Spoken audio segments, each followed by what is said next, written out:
welcome, folks, to another edition of RSF Radio. I am your host, Joe Monday, and with me tonight, very special guest. You might know her from SageNoses.com or Jinx TV. Perhaps you donate directly to her Patreon. That's right, I have Amanda Stevens on the horn tonight. How you doing? Really good, Joe. Glad to be here on my day off. I know, dude, you were one of the people who I missed seeing at Evo. Evo was such, man, you're out and about with so much going on. It's a whole whirlwind. There's so many people you want to see, and everyone's there, but time seems to just slip away. And I think I saw you one time from like across the room. Yeah, I think someone pointed and was like, I think that's Joe Monday. And I was like, and I was like, yep, but I'm going this way.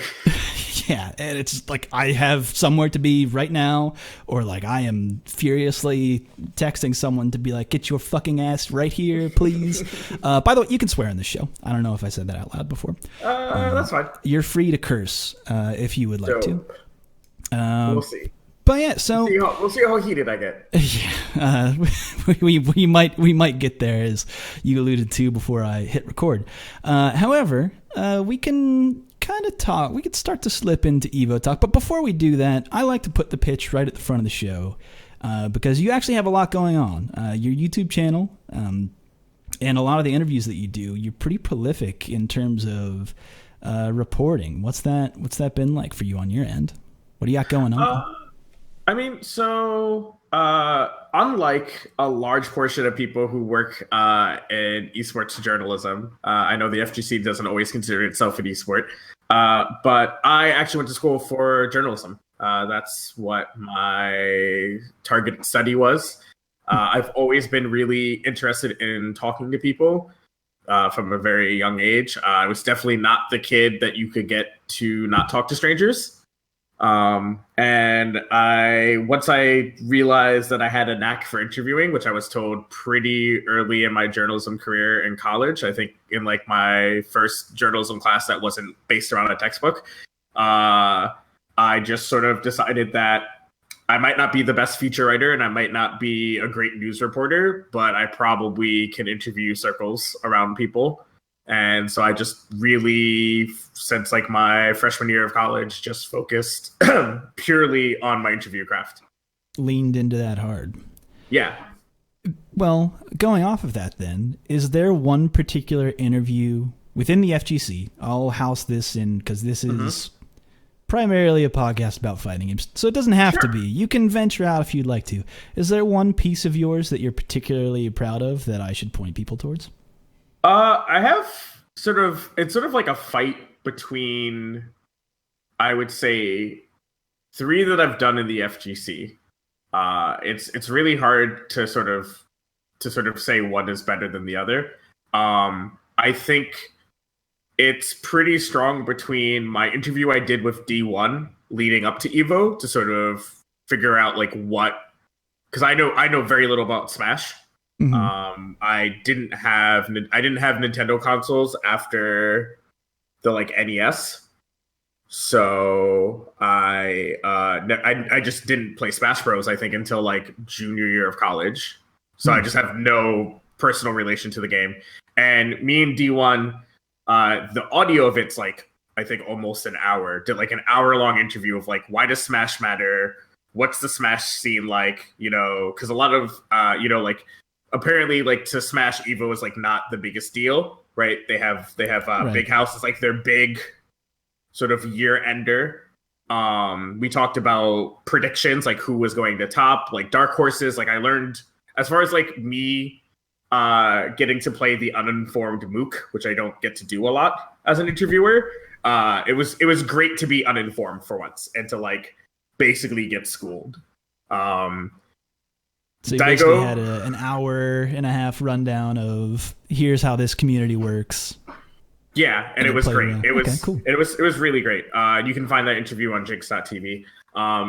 The next one would be my interview with there's 2 interviews. One's actually gonna go up on the Patreon soon. It's from Final Round. We finally have been able to fix the audio to a salvageable amount. But I interviewed Kane Blue River. at Final Round, where we talked about anime, fighting games, and sort of the reason why you don't see a lot of Latin American players on tours. And we talked about sort of like the economic situation in Latin America. We talked about visa struggles. Yeah, there's some social issues that kind of prevent them from and that often. Yeah. Basically, that's what we talked about. And because the audio was so bad, we did a run back at Evo that's up on my YouTube.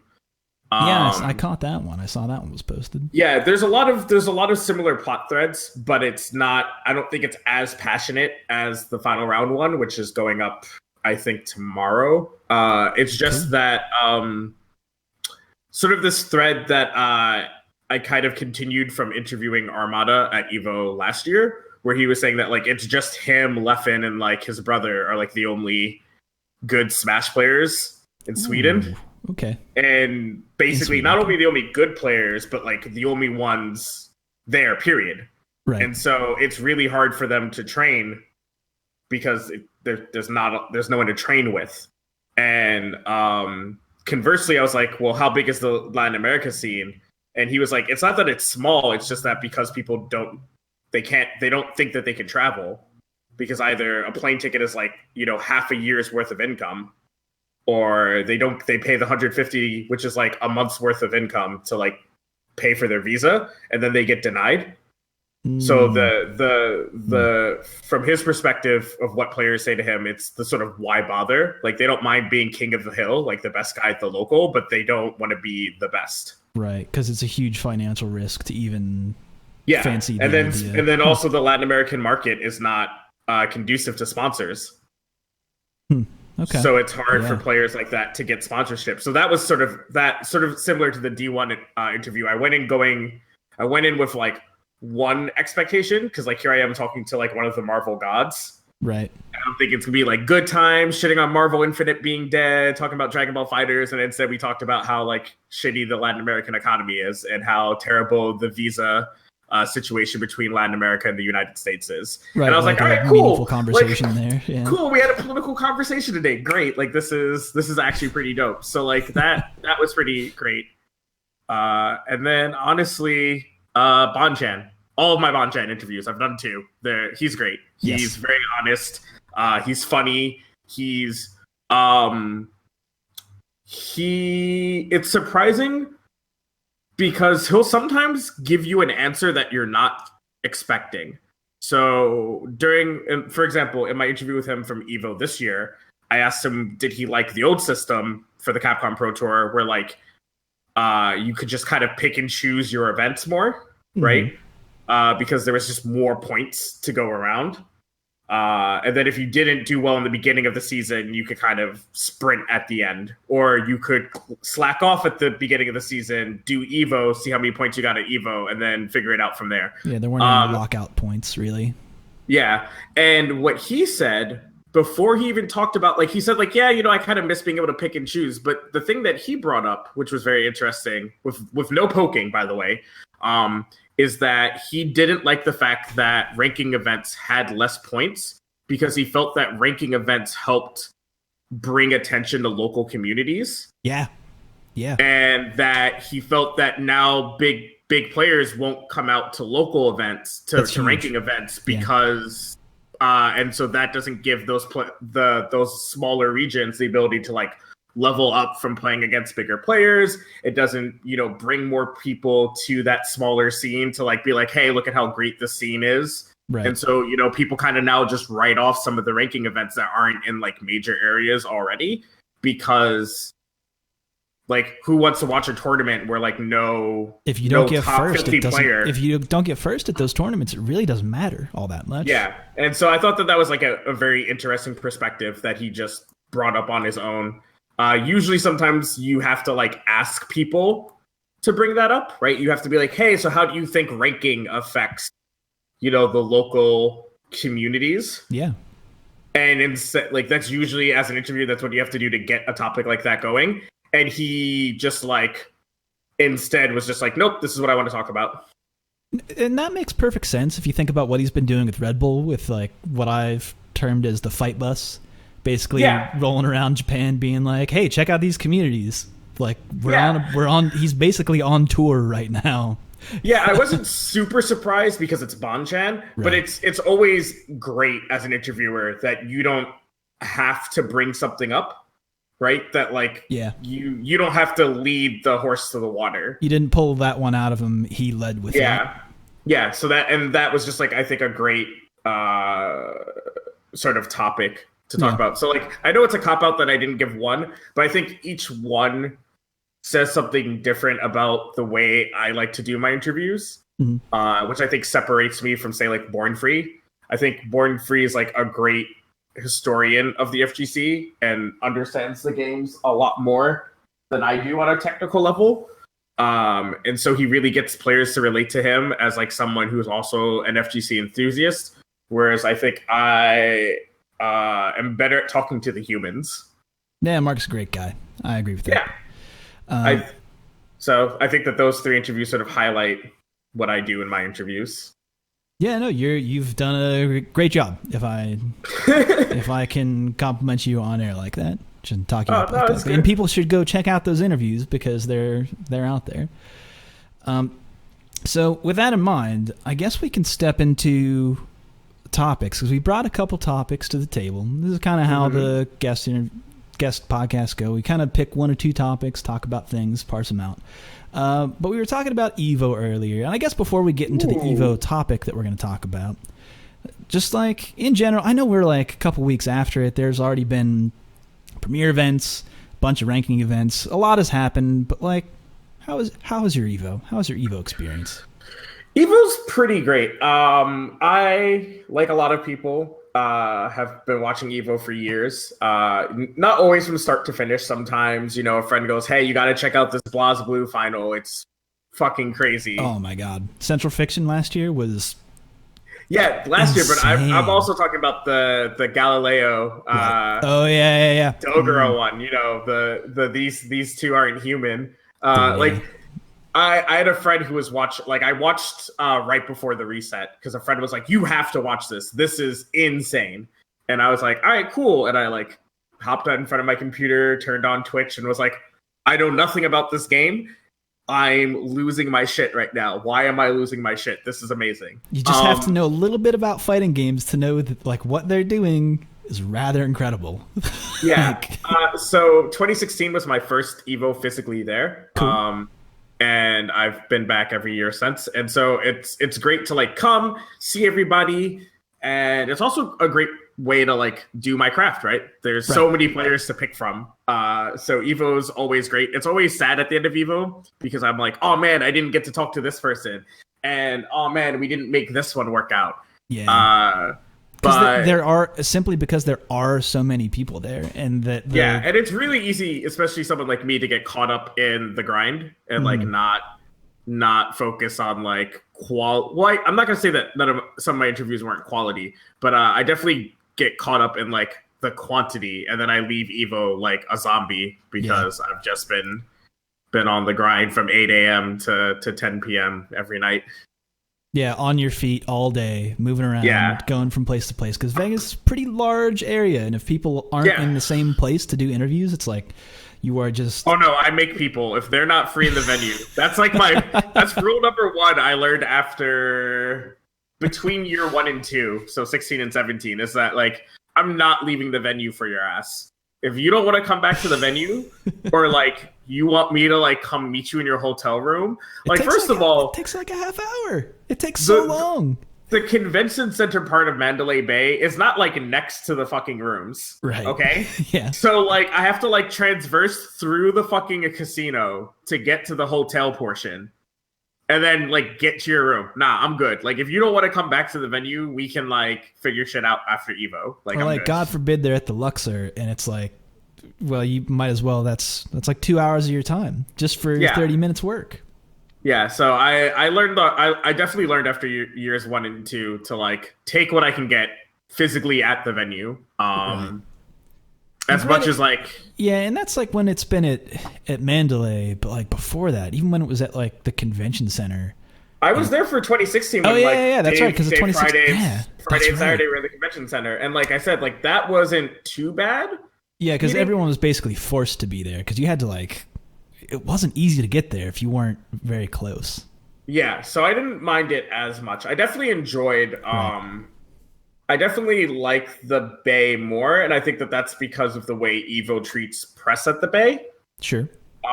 So 2016, like, we didn't have a press room, so you got your press pass, and then if you had a lot of gear with you, like I did, like I brought my laptop day one because I had been covering esports for so long, and used to there at least being like a room with like a water fountain and like some tables, maybe lockers if we were like special.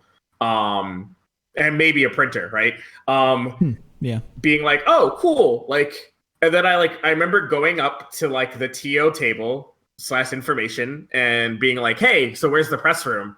And they all kind of just looked at me like I was crazy. Oh, no. And I was like, wait a second. This will be a weekend. I was like, wait, are you guys real right now? I was like, this is the biggest fighting game event of the year, and y'all don't have a press room? What? Okay. And so 2017, I came with less stuff because they didn't tell us that there was a press room ahead of time. Right. And so 2017, we had like a press area that had tables and it had outlets. And I was like, oh, this is pretty hype. We still didn't have internet dedicated to us, which is like super feels bad, man. Right. And yeah, because it's bad for content. That year specifically, I feel like the internet was really bad that year. It was much better this year, I feel. Yeah. And this year we had less tables, but we had hard lines. Ah, much better. So like definitely like a step up. There were some things that could have been done better. You know, there only being like very few outlets being allowed to have laptops on Sunday, you know. That could, you know, alleviate some of the concerns the community had about like there not being interviews on Sunday. Because, you know, you had WSO Logan, right, being like, hey, where's all the like, why are there no Problem X interviews? Right, like there was last year. It was main stage interviews. Gutex and Tokyo. That's where you get the good quote of fighting games are something so great. Are great, yeah. And then, you know, you had infinite, you know, Taquito interviews afterwards, right? Yeah. Almost every outlet had one. And then this year, you know, it was I think me. They just shut off the lights. It's like they handed out medals and just the lights went off. Yeah. Now I will say, so and the janitor was on stage just brushing off the paper. It's kind of weird. It was pretty great. I will say that I do want to squash a rumor. So there were some people in the FGC saying that like the top 8 should do like a press conference either after their top 8 or the day after. Like there'd just be like a media day on Sunday, on I guess Monday. Evo did make the top 8s of every Sunday top 8 available to the press. So after, you know, Tekken ended, all of the Tekken top 8 was brought down to the press area. So that was a thing that happened. Okay, cool. So I definitely want to clear up that. So it wasn't like oh man, you know, there's no interviews because it's too hard for the press to get a hold of the top 8s. Even Street Fighter as the last one. Granted, we had a little bit less time with Street Fighter because it's so late and everybody wants to go home. Yeah, it ended at like midnight 30 almost. It was it felt late. Yeah, so just even Street Fighter, we had top 8s. Now Evo had a little bit of stricter press access this year for Sunday, and that led to there being less outlets physically with press credentials on Sunday, and equipment privileges on Sunday. So that led to some issues. So there were outlets there. Interesting. I just don't. There's just been some talk that you know, either the press didn't care about Problem X winning, or you know, because he's non-Asian. I heard somebody say. And well, that's just bigoted and ignorant in a whole lot of different ways. So yeah, but I've heard you probably have seen the same tweets that I saw of people being like, "Oh, no one interviewed Problem X because he wasn't an American or he wasn't Asian." That wasn't it. Yep. I've seen that. So it definitely was how late it was, and like I said, just the fact that there was less press access on Sunday, and that's all I'll say. Okay. You guys can find me on Twitter. We can have a conversation, but it wasn't a press didn't care, and it wasn't an Evo didn't help the press thing. So it wasn't like we didn't have access to the players, and it wasn't that the press didn't care. Yeah. So I want everybody to know that we do care. Just because you guys think that we don't like you, it's not true. Yeah, it's just one of those things where you see a lot of people complaining about something online from people who weren't there. And it's just like, well, you weren't there, and this whole situation is really hard to explain, especially when the only way you want to communicate is like over Twitter and like short form things where it's like, okay, it's kind of a complex situation. I can't really wrap your head. Like the thing that got me really pissed off was much later, and I saw a lot of people hating on this right after the event, was like, hey, why couldn't they keep Top 64 updated online? And a part of me was like, yo, were you even, like, if you were around Top 64, like, when that starts, it's like impossible to even get the players. And they're, like, right there. It's like those TOs, and, like, God bless them. Like, those dudes, a lot of the same people from last year, so they know what the fuck they're doing. But, like, just getting a hold of people, like standing on chairs, being like, hey, I need to commandeer this chair so I can stand on it. And then some people being like, nah, you can't take this chair. Because, like, they've created a Coliseum, like, wall of people around just one setup where there's only, like, two people playing on, like, one setup. And it's just, like, surrounded by 50 or so people. And it's just impossible to penetrate that. And, like, how is your voice even gonna reach over that crowd? And also, there's a grand finals going on at the same time. That's in close proximity. You're competing with, like it definitely. It's one thing that I've kind of learned to like pick my battles on Twitter. Not to create a whole new topic, but it's definitely like a thing where you just have to realize most of the people who are complaining on the internet weren't physically at the event. Or weren't, in my case, weren't physically in the press area, right? So I have to like understand that like this person isn't just like saying shit because he's like angry or just like wants to like spread false information. They physically don't know what was happening, so they're just speculating. Like anyone who's complaining about the Top 64 not being updated definitely wasn't physically at Evo. Oh yeah, right? 100%. They're watching from home, so they have no idea the like struggle it is to be a TO at an event that huge. So like my fucking local gets updated. It's like because there's like only 64 people. No, there isn't 64 people. There's no paper brackets at your local. It's a guy sitting at a laptop getting the information fed to him. But why do they have it on paper brackets? Why don't they just only use Smash GG? It's because they're fucking. Oh man, with it. But we should move past this because we got a lot to talk about tonight. Yeah, I know that one just in particular. I don't think I ever had an opportunity to like say those words out loud. But like, yo, if you're trying to trust hotel internet to run your 2,000 person bracket and try and keep. And if you guys don't understand how expensive internet is as a like convention runner, like you guys are already mad that Evo costs $40 to spectate. Like y'all gonna be hella more mad if Mr. Wizard had to pay for like 200 computers to run all the brackets. Right. So like relax. Dude, yeah. And relax. Like also like just a side note, I thought internet was pretty good at the event this year. Just I did not expect that. I mean, I had a hard line, so like I don't Wi-Fi, I was actually pretty much fine the whole weekend, which was good. Which was actually pretty cool. I like totally didn't expect that because there have been years where it's like you're at a convention center and of course the internet's bad. That's just what you have to assume. Yeah. But all right. Anyway, moving on. Well, kind of not moving on. What are we heading to? Are we heading to my topic? Yes. Yeah, I feel like that's the good transition here because I was going to transition away from Evo, but I'm going to ring you back in and somewhat talk about it. Tangentially is Wake Up Wednesdays is back with Michael Martin.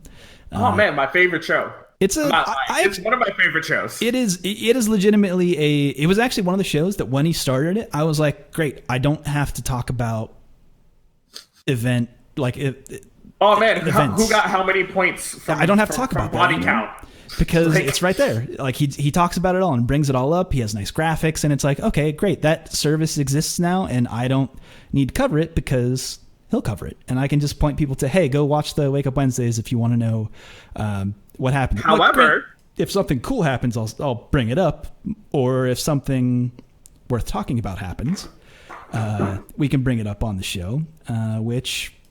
I guess something worth happened in the sense of like not physically on the show, but sort of a community thing that Michael Martin decided he had to talk about in a thread, which is apparently, even though the first episode, because we got two, right? Mm-hmm. We got the episode with Jackie O and Cool Kid, and then we got another episode of Rob TV. Is that some people were saying, how come there was no top players? How come no Daigo? How no Daigo? How come no Alex Vale? No Justin Wong? And I mean, I know you probably have some thoughts, but as an interviewer and a content creator, y'all are whack.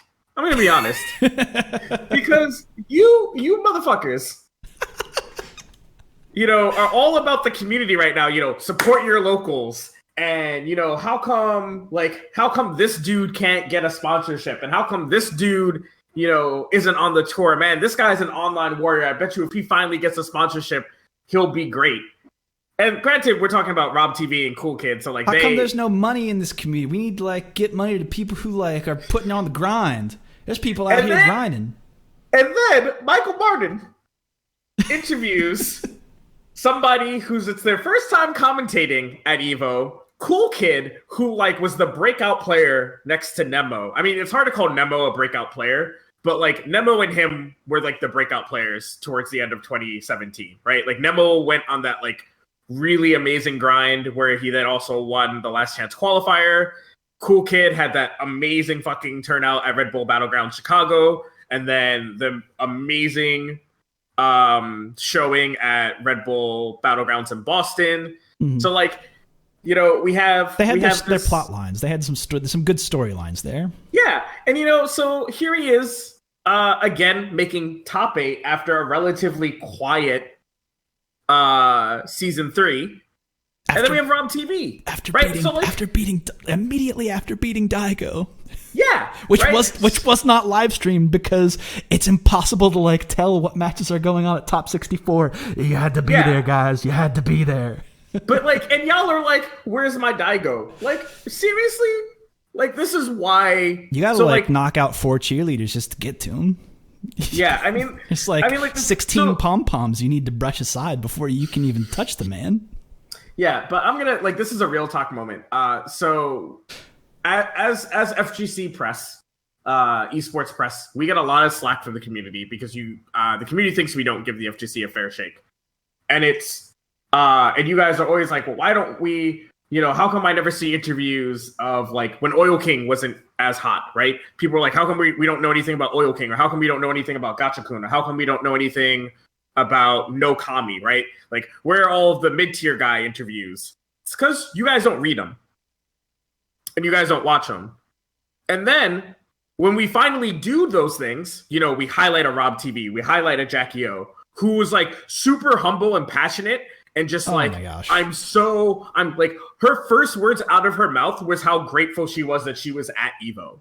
She's a 100% lovely person and has done so much for her community. For multiple communities, not just Street Fighter. Most of Canada. But I mean, multiple games, I should say. Yes. Right? But overall, an incredible person doing incredible work, legitimate, very solid grassroots efforts within her communities. She is the person you want to highlight, and she's basically the person that you probably want to be. Yes, you probably are also on your grind, right? You should be jealous of her. Everyone should be jealous of her. I'm jealous of her. I want to be the Van Cougar. Right? I don't know. It really grinded my gears that Michael Martin was getting, because Michael Martin doesn't respond to all the slack he gets, right? Right. No content creator does. And so when a content creator he shouldn't, because he's part of Capcom and there's probably some weirdness going on there. But Yeah. Go ahead. But like, so that he got enough slack for him to make that thread. That wasn't like one dude being like, "Where's the Daigo interview?" Right? There was more than just one dude or a few dudes. And so, like, to the community, I have to say right now, like, make up your minds.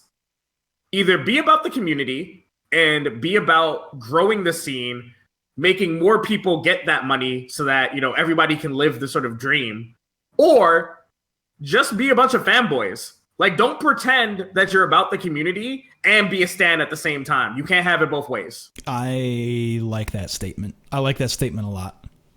That's honestly how I feel. So like I interviewed Alucard at Final Round. It was a good interview, and it has like 100 views.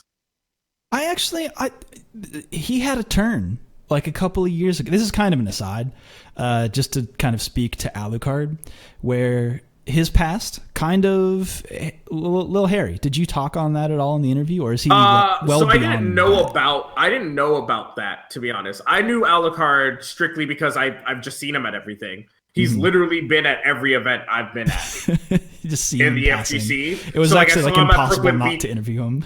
Yeah, it just basically got to the point where I was like, I saw him at Defend the North when I went to it in 20. I saw him at EVO when I was there in 2016. I saw him at Defend the North. I saw him at Brooklyn Beatdown. I saw him at Red Bull Battlegrounds. So by the time I got to Final Round, I was like, all right, I've seen this guy enough.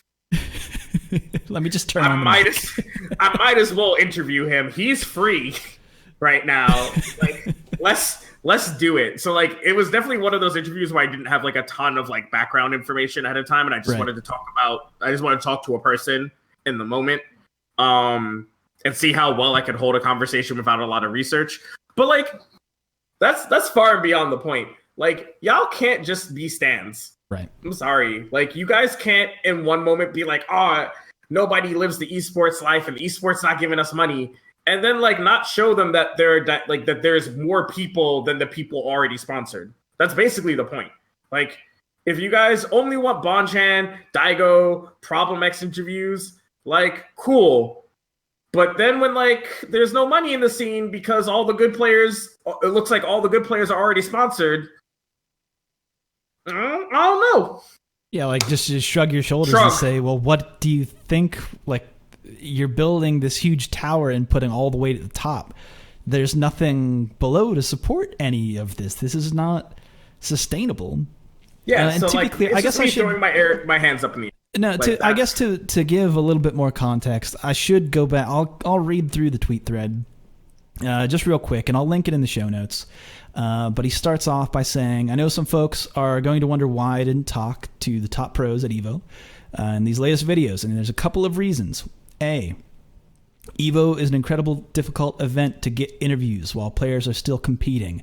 Super true. That's a little they're busy editorializing there. Very busy. They're tired.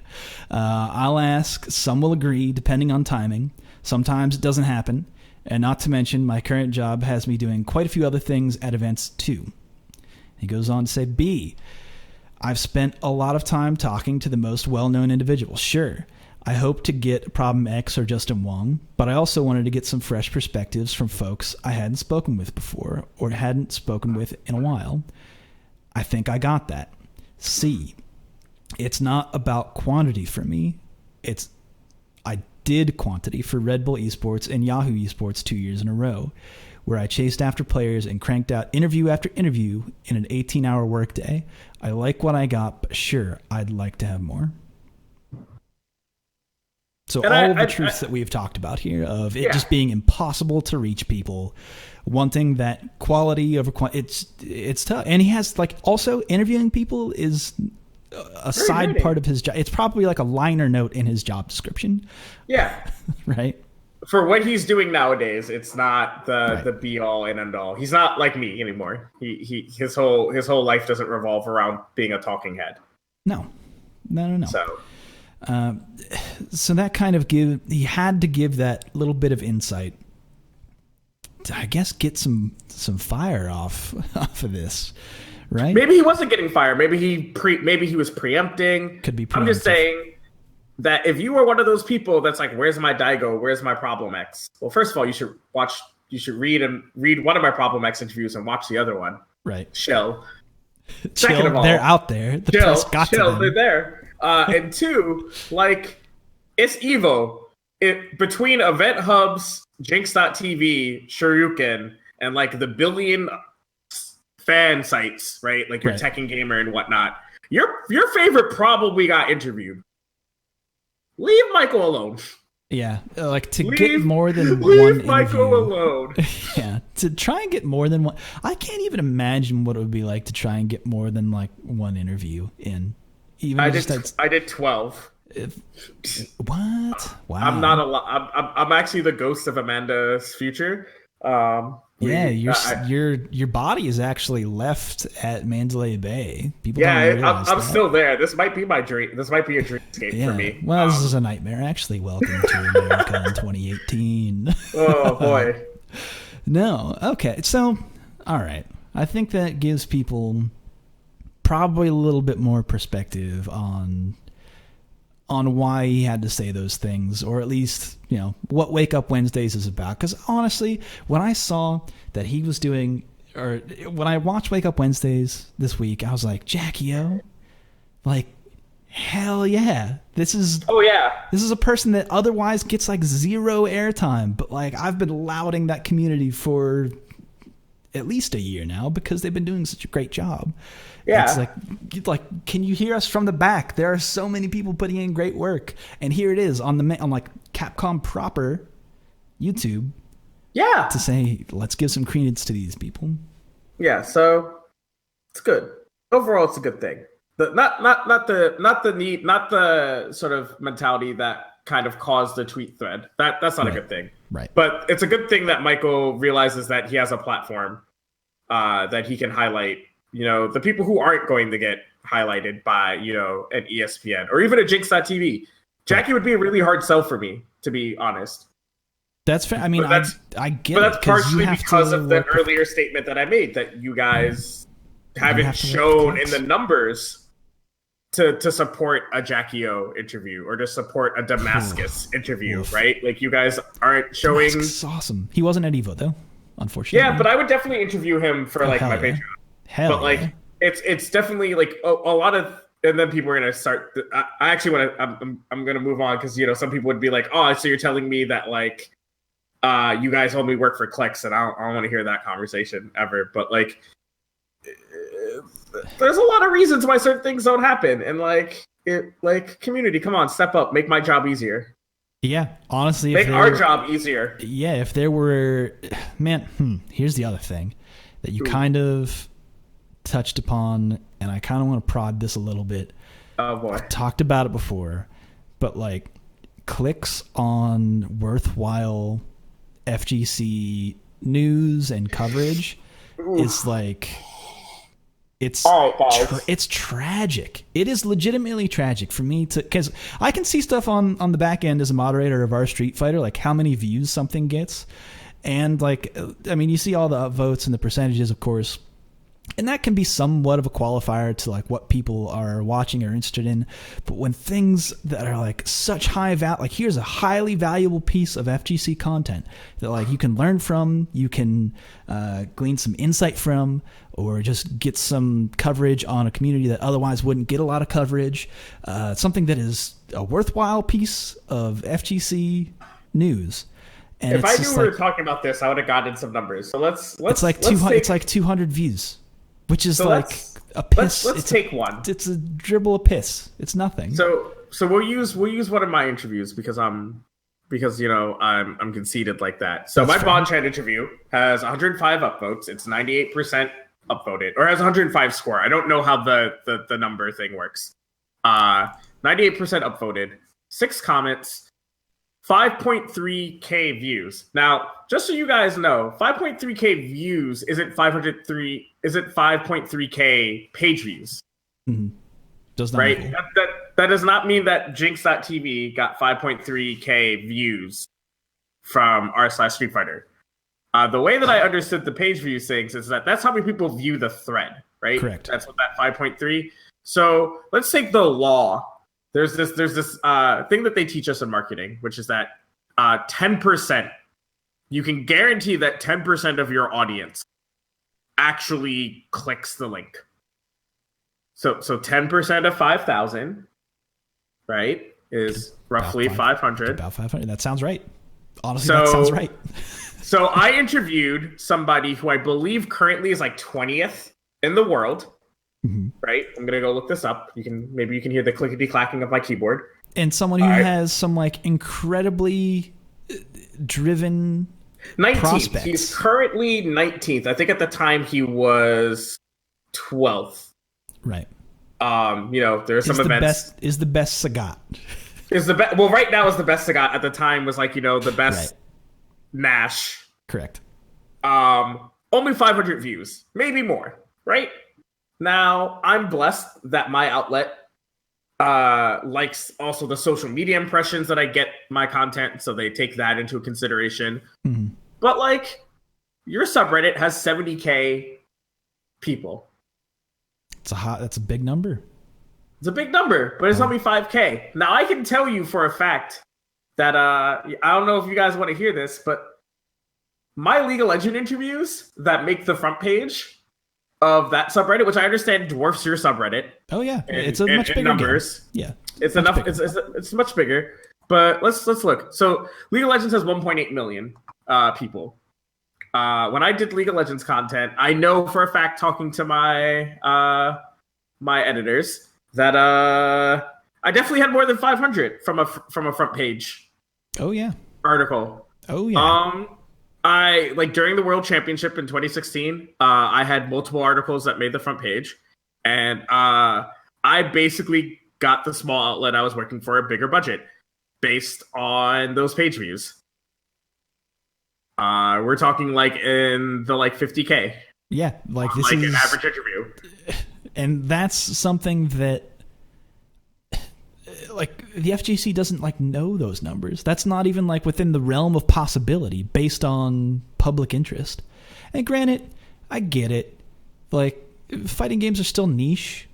It's one of those things in my gut where I feel like they really shouldn't be. And this is a whole other conversation to like player retention, which like we could talk about that Dantarian thread and talk about player retention, but I think I covered that.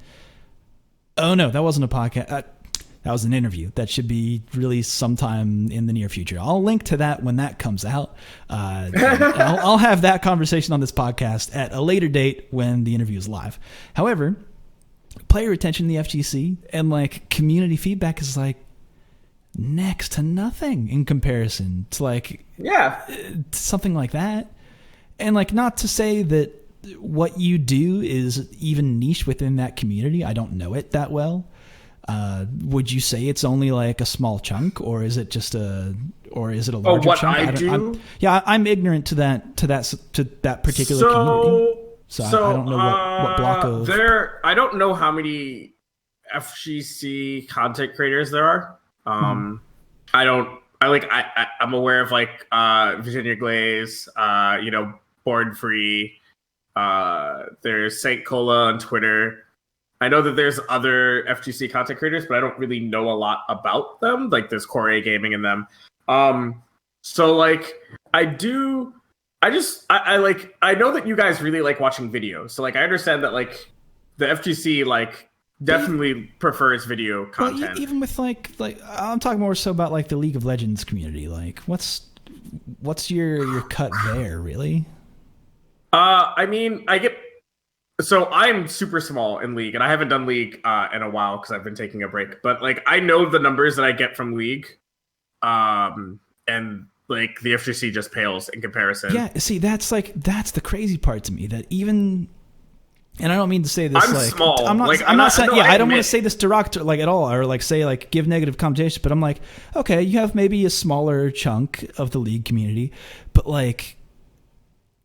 Even that small chunk dwarfs major things with like our most major. So like things. if I compare my Evo page views to my Worlds 2016 page views, so those are like because those are comparable, right? Like sure we can say that like Capcom Cup is like the Street Fighter event, but I wasn't at the Street Fighter event. So the next biggest Street Fighter event I was at is Evo, right? And I can get both of those page view numbers if I really wanted to. I could ask my editors; they probably could tell me, and then I'd probably have to sign an NDA for one of them. That's okay. I'm not going to edit this podcast, so you're good. so don't even worry about it. But I will say, I will say that I know what my Worlds 2016 numbers were, and they are much higher than any FGC content I've ever done. Maybe with the exception of like my Daigo interview from last year.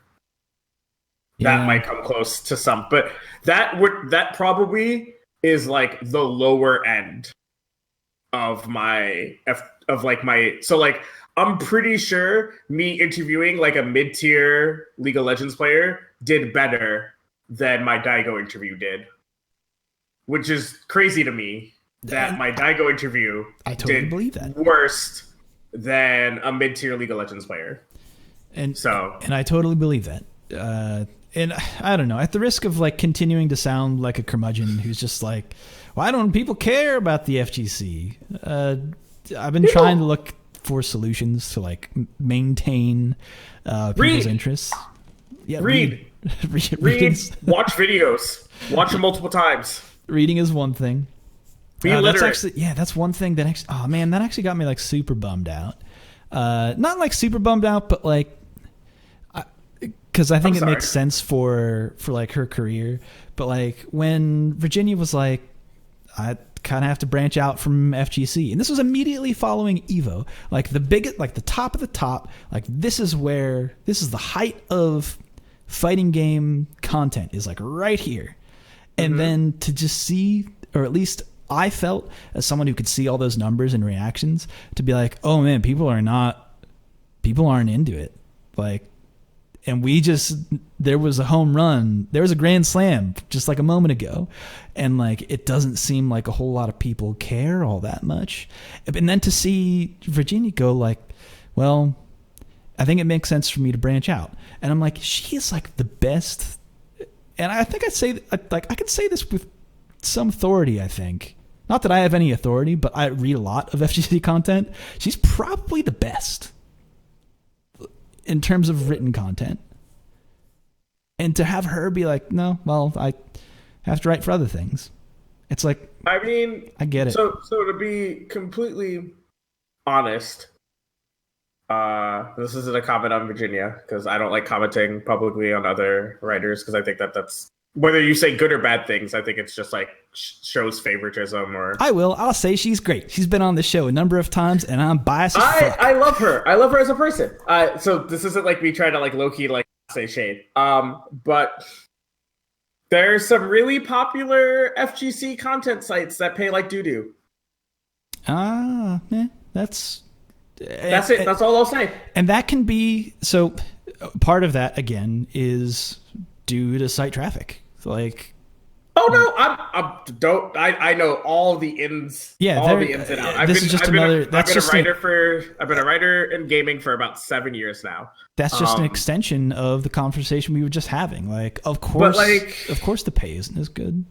I mean, like someone asked me why I don't work for a specific outlet. I was like talking about, man, I wish I had more gigs. And someone was like, oh, you should write for blank. And I was like, I would, but like they pay much. They pay a third of what I get paid at other outlets. Right, I was like, I'm not gonna write there. That's unfortunate. But again, I will say, full disclosure, I'm biased as fuck. Jenny's great.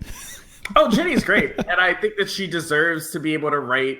Yeah, she deserves to be able to write about communities and do well, because she's very good. She wants to do what I do, which is full-time esports. I barely do full-time esports. Like, I live in upstate New York, so full-time esports works. If I lived in like LA or like Philly or Boston, I'd be homeless. Upstate New York, spend any time near the Finger Lakes? How's up there? I live in Albany. So like pretty close. But like, good country.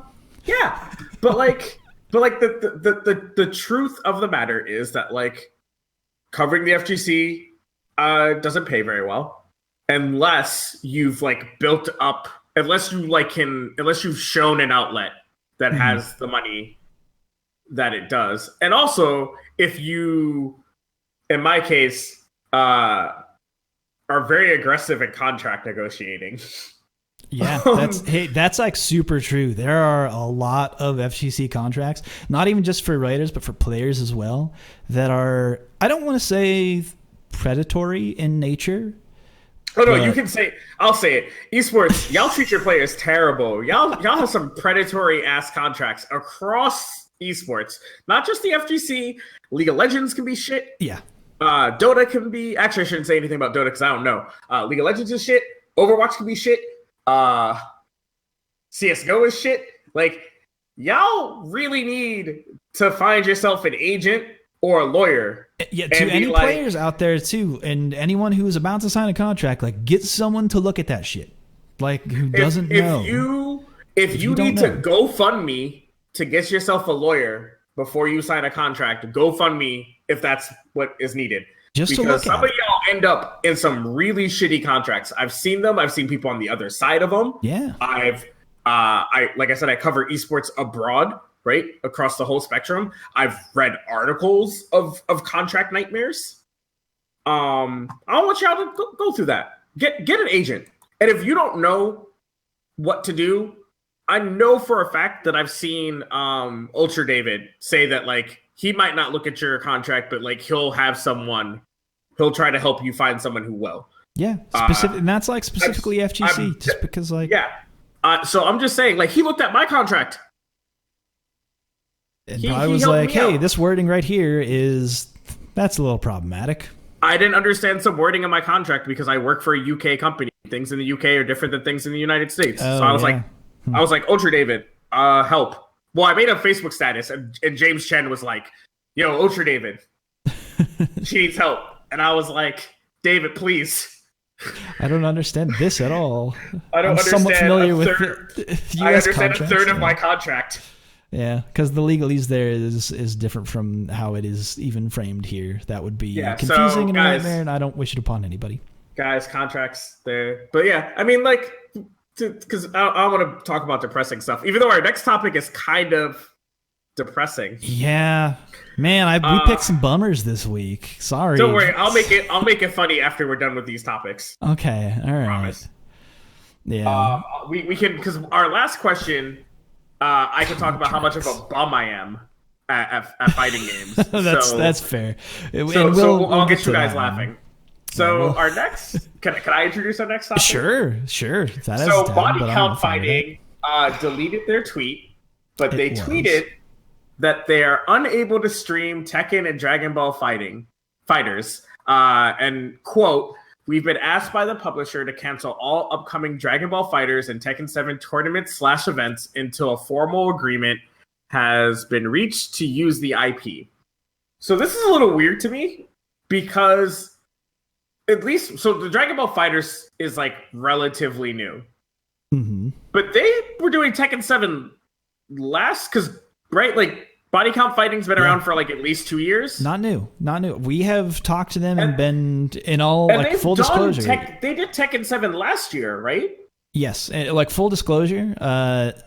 Body Count Fighting and our Street Fighter, there's no, like, official relationship there, but we basically have a, like, gentleman's agreement to be like, hey, whenever you have something going on, just, like, let us know and we'll like tweet about it, or like make sure this is on the front page, or like some, not any kind of like bad, like nefarious collusion or anything, but it's always been like, hey, we're doing something within the FGC, are you doing something that we can like support each other? And it's like, yes, it's always been a mutual agreement. There's nothing in paper between the two of us. I just have to say that out loud because that's perfectly fine, and that's what you should do. But, and again, there's nothing like legal between us. It's always been just like, hey, you guys are doing something awesome. Can we just like point to your community, and then us be like, of course, like, and we'll obviously point to you because you guys are doing a great job, and they are doing a great job. Yeah, I'm a little confused. It might be that it's now reached a notoriety where Bandai Namco just wants to be like, hey, licensing like it might not even be a financial thing. It might have been like, at first Bandai Namco was like, oh, it's just a small little thing, right? No big deal. And it might have been that it's grown enough in notoriety that they're like, hey guys, we gotta stick a finger. We gotta protect our branding too. Right. Right. This is our games. I mean, it's as much as some people don't like when Big Brother Game Dev comes in, it is their property. Specifically, the legal use of the word IP and how IP is pretty regularly strictly defended, because that's how you have to defend IP for your IP defense to hold up in court at all, is that you have to be actively out there defending it when someone might try to infringe on that, let's say. Yeah. So I'm just saying that I'm not taking sides. I'm not saying body count is innocent. I'm not saying that Bandai Namco is the evil empire. I'm just surprised that it's happened now. Yes. And that Bandai Namco wasn't like, hey guys, I guess I'll say this. I expected Bandai Namco to be like, hey, we need to talk about IP. We're going to let you keep using Tekken and Dragon Ball Fighters, but you guys need to either give us some money, because I don't know what's involved and I haven't reached out to Body Count Fighting. And the fact that they deleted that tweet, I don't think that they're going to make any formal public statements anytime soon. And nor should they, because in all likelihood, it was probably a conversation between them and the company that's like, hey, like, we want you to keep doing this, but like, let's take a look at it.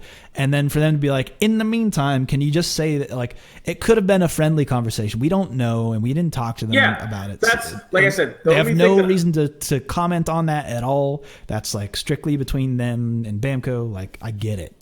Yeah, I just think that it's weird that they're not allowed to do any Dragon Ball Fighters or Tekken in the meantime until it's sorted. That's the thing. I think that's the only weird thing. Like, I understand it from a step back perspective of like, yes, this is a company, like this is how things are done. But at the same time, I don't think that anything has really ever happened at BCF that has reflected poorly. Yeah, if anything, it's like, oh man, it's just they've been doing such great efforts at a grassroots level. Because there's the thing. Yeah, and they also don't pick big players too, right? They're always picking They do great, like, they're doing what Michael Martin did, is picking like really great. Yeah, they did Miller Time versus Low Tier God. Come on, influential people within the FGC to say, here's some people who are making moves and at the grind. We're going to highlight them and have that be part of the show. And it's run by people who have that at heart. And I guess I should also say, and this is probably where Bandai Namco stepped in, was that they are funded by Machinima. But from my experience with them, and even just not talking to them about it, but just seeing how they operate and like the way that they reach out, it doesn't ever feel as though it's coming from, it's like a business decision when they talk about stuff. It's always, we see this thing in the FGC that is influential, we want to highlight that, like, period. Instead of, because the actual esports thing to do would bring the big names and like bring all that stuff in that actually gets the clicks and the views, because like they're not doing the clickbait stuff. It's not they're not I would say that their structure though is clickbaity enough. Not that maybe like one of the reasons why people tune into CEO Top 8 is to see, the walkouts and getting into the ring, right? So like there's the fact that they use to it. Right, the pomp and circumstance I think is more than enough. Granted, like, seeing like a Chris G versus Marlon Pye UMBC 3 would be hype. It's exciting. Just saying. It's exciting. Body count fighting. If you want to, can't run Dragon Ball events, there's another. I'm just saying, there's game. Marvel versus Capcom 3. It's seeing a resurgence. It's still out there. People still playing it. We're not dead. We've been brought back to life at NOBC. Like, come on. I'm just saying. But so there's the other thing that I guess I saw some people out there being confused of like, wait, how can they do this?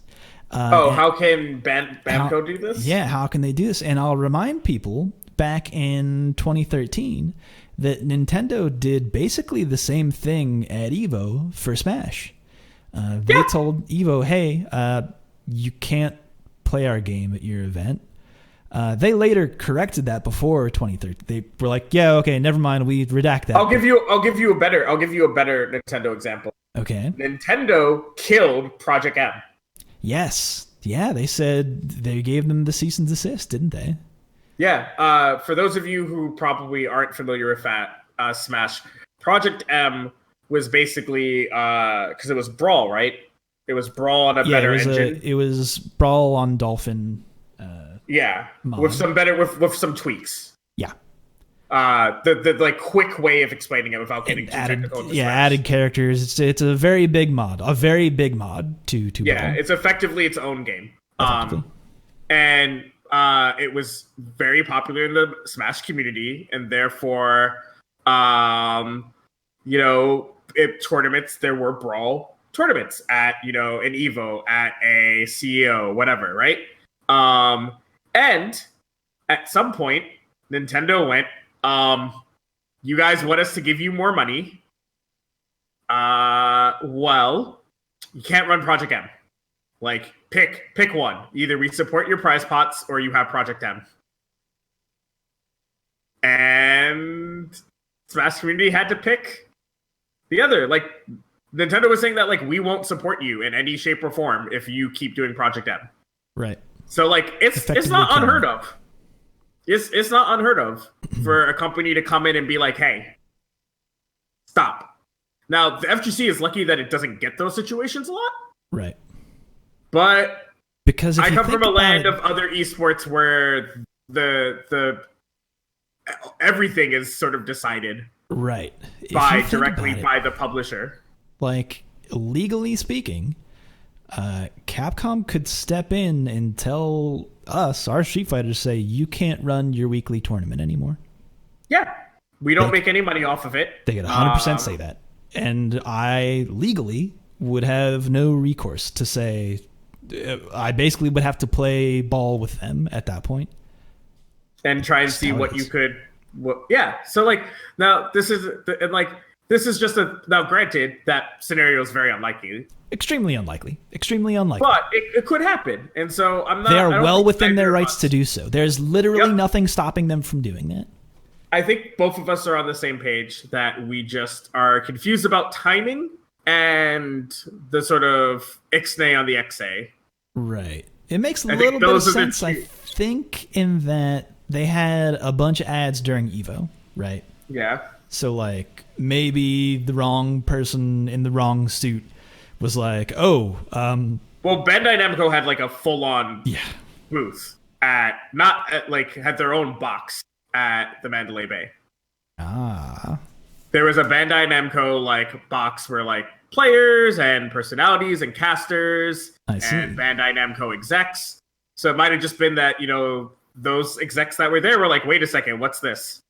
Yeah. Well, because they probably view it as a major tournament. Because it's not a local, right? Right. Like Wednesday night fights at NLBC, despite being like big names, they're still locals. Yeah. Still right? locals, but also like still big events. Like there's a lot of production that goes behind. But I doubt that maybe somebody from NLBC or Wednesday Night Fights will come out and say like, nope, we've signed some IP contracts, right?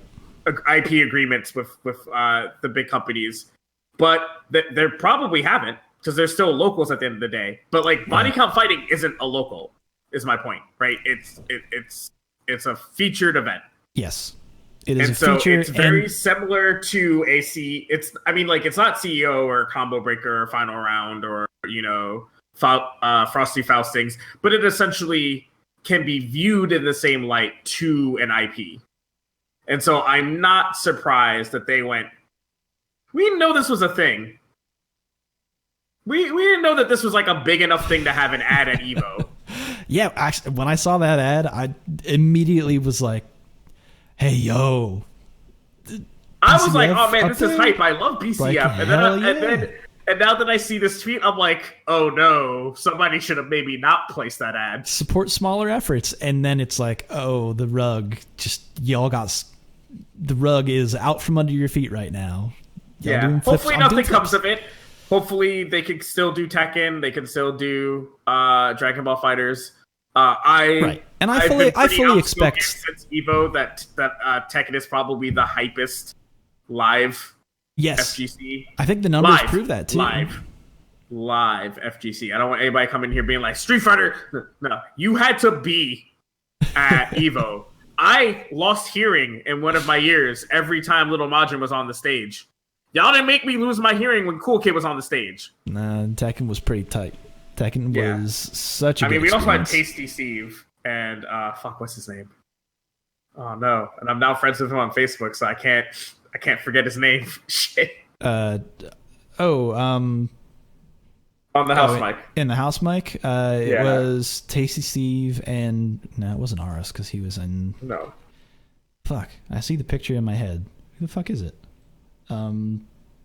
Regardless, this is not a Tekken podcast, people. This is a Street Fighter podcast that just happens to cross over. By the way, Street Fighter, they're still allowed to stream Street Fighter at BCF. So I mean, we're all good. One of our topics though isn't about Street Fighter. I know, and I was the one who brought this up. I just wanted to bring it up because it is kind of it's interesting FGC news because I think it applies to Street Fighter 2 because at any time it reminds people that at any point this could happen. At any event, no one is safe. But I don't want to be like the alarmist guy. And no one is safe. The world is ending. 28. I'm not that. I think at this point though, Capcom is pretty okay with the way the FGC. I mean, minus the thuggery, but I think Capcom's been pretty happy with us lately. I think we've redeemed ourselves in Papa Capcom's eyes. I suppose, except for maybe player retention, but that's a whole other conversation. I mean, that's just. But I think that's also just like a life of the game. Yeah. I don't think that we patch fighting games. So I think the difference is that CS:GO, League of Legends, Dota, those games get actively patched, and we don't. You have to view it. So when people say player retention, they're people have been playing League for 7 years. Yeah, but effectively, if we were a console game, League Season 1 versus League Season 7 is effectively 2 different games. Right. You guys get new games every couple of years.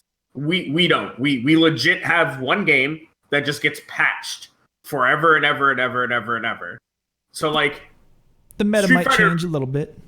So Street Fighter, I would consider Street Fighter 4 and Street Fighter 5, this is going to get me yelled at a bit, to be essentially the closest two Street Fighter games have been in engines. Ooh, okay. All right. I mean, that's comparatively to Turbo. Right? Turbo versus Alpha 3. Okay. All right. Yeah. Those are light years apart, right? Okay. Yeah, sure. I wouldn't say that Street Fighter 4 and Street Fighter 5 are light years apart in the games. All right. So I'm gonna get so much fucking hate on the Reddit now. I'll let you say that, but then so then where's that conversation going, right? Because it's let's. So I guess the statement that I'm saying is that because you've said player retention a lot, and I think that one of the big differences here is that the big games see fall off as well. So League does see fall off. We're having a huge fall off right now. Oh, okay. That's a big conversation happening in our community. Is that has patching gone too far? For example, for those a brief understanding, we had a huge meta shift that fundamentally changed what type of characters went in specific lanes. Traditionally, for the longest time, a ranged physical damage character and a supportive character went in the bot lane. A mage went in the mid lane. Top lane was more of a top lane and jungle were utility roles that sort of rounded out the rest of your comp. And then Riot made a huge change to the items and to ranged physical damage characters that made them pretty much doo-doo. And so people were playing mages and bruisers in the bottom lane, and nobody was playing ranged physical damage characters. And that was a huge meta shift for 2 months. And people did not like it. And we're still feeling the repercussions of that change now. But And has there been like open conversation with the with Riot? devs? Riot has said a lot of stuff about it. That I know they're pretty active about talking to the community. Yeah, but just to be clear, that effectively could have been a different game. The change was that drastic that we could have called it League of Legends 2. Huh. Right? You guys get a new game every 3 or 4 years, so you feel your player drop off more. But if you guys had Street Fighter V forever and it just kept getting patched and tuned and more characters added, you would feel more of that wave of people coming in and out because you're just one game. If you were just Street Fighter, right? And this was Street Fighter patch, 5.3, right? So not patch 3, but patch 5.3. You guys wouldn't be saying that there's such a problem with player retention because you'd be like, well, we're at the peak. Yeah, because everything would be shifting and changing so much that you'd have to stick with it. From the Street Fighter Turbo days, right? You would be saying, "Oh man, we're in a golden age right now, right? Like we have so many players that we can track." Huh. But you're a different game, so you can't say that. So you can only compare Street Fighter V to Street Fighter V. That's an interesting viewpoint, given from the different communities like that. I've never kind of heard it pitched that way. Interesting. So I just think it's interesting to talk. I always find player retention when it comes to like serial games, right? Because you guys forget like Street Fighter V is doing better than 4 in attendance. Yeah, even though people you'll hear vocal people on Twitter be like, Street Fighter 4 is still alive, it's a way better game. It's like, yo, just play that game, and then they don't. But I'm just saying, like, I'm just being honest. Like, I might get hate, but like, Street Fighter 4 has more attendance than Street Fighter 5 has more attendance than Street Fighter 4 did. That's just a period. fact. It's just a fact. Just like Street Fighter 5 has more attendance than, all you guys love Super Turbo and you guys like Alpha 3. Still has a higher attendance. So like, and you could say like, oh, well, tournaments are different now, whatever. Sure, whatever. You guys can say that. At the end of the day, sales figures plus attendance equals Street Fighter 5 is doing better. Or people playing it online, because online that's not major tournaments. Yeah, so just at the end of the day, your game is doing good. Your game is doing better. Your game is thriving. You're going to have fall off because the game is old. Right. Well, it's 3 years. It's what, 2? It's 3 years old. Yeah, I suppose. But then you see arguments of like, we saw another boost when it was like when they changed names to Arcade Edition. And I assume there's probably another title change coming in the future where it'll be like Ultra, Street Fighter 5, Arcade Edition. I could Turbo. see a world where Capcom doesn't release a Street Fighter 6 anytime soon. Like officially titled Street Fighter 6. Yeah, I think you guys are going to have to accept that the Street Fighter 5 engine, maybe with some tweaks, is going to be your game for like the next 5 years. 5 might be a stretch, but I might believe you on that just because it might be hard for someone to pitch. If they're not already working on 6 or at least pitching ideas for 6, then it might be a while. Simply because even with the backlash, who's going to fund it? But here's the thing: even with the backlash, right? That the quote unquote backlash that Street Fighter V got, Capcom didn't buckle. They didn't go, we got to build a new game. Capcom was like, nope, we like the game we built. We'll give you more V triggers. They had to continually build it, but it didn't sell as much as they wanted to. They missed it. They missed their mark by like 600,000. I think they wanted to sell but I'm just saying, 2 and only sold 1.5. No, I'm just giving numbers to what happened at the start, just to. I'm just like I said, context. Maybe I'm coming from the esports mountain to talk to you FGC plebs that like you guys got it good. Please, Amanda, my esports Sherpa, please explain. But I'm just come down off your Blizzard Mountain. But you know what I mean? Like you guys do have it good, right? Comparatively to other games, you guys got it real good. You have a tour almost completely fully funded by Capcom. That is true. Have you looked at the prize pools? Well. Yeah. Have you looked at the prize pools for Tekken? They're not the same. Right. Dragon Ball FighterZ doesn't have a tour, right? It's called the Dragon Ball World Tour, but it's 7 stops. Right. And you only qualify by winning. Yeah, that's true. It's definitely not as Injustice doesn't prolific, have a huh? scene anymore. Oh, that's a whole other conversation that I don't know. We can Marvel do. vs. Capcom Infinite had Ugh. an invitational and then nothing. Like Yeah. Street Fighter, stop complaining. Yeah, those are true can- words. I am You 100% can on be you for that. salty, right? Like you can want more, but at least appreciate what you got. Those are 'Cause good you words. got it good. Good words. You to got stick it to. good compared to other fighting games. And good fighting There's games a keep reason coming why out. other fighting games give you shit is because a little bit they're jealous. Oh man, that was especially true a couple of years back when like Street Fighter 4 was on the top. Man, everyone within the Street Fighter community shat on other games like it was their fucking job, and it's like you guys are punching down, and I don't know why. Why the fuck are you doing this? And now, like once like other games start getting any little bit of equality with Street Fighter, it's like people seem offended, and it's like you are taking this the wrong way. When Yeah, equality and it's looks good for like all of oppression, them. And you done fucked up. The FGC gets it a lot better than the other esports do. The FGC understands that when one fighting game succeeds, the other ones do. At the end of the day, Rising and it's because Tide. you guys are the fighting game community. Right. So like you guys get that better than like the League community gets it versus the Overwatch community. So like you guys get that. And I don't know how we got to this because I'm very soapboxy today. But like y'all got it good.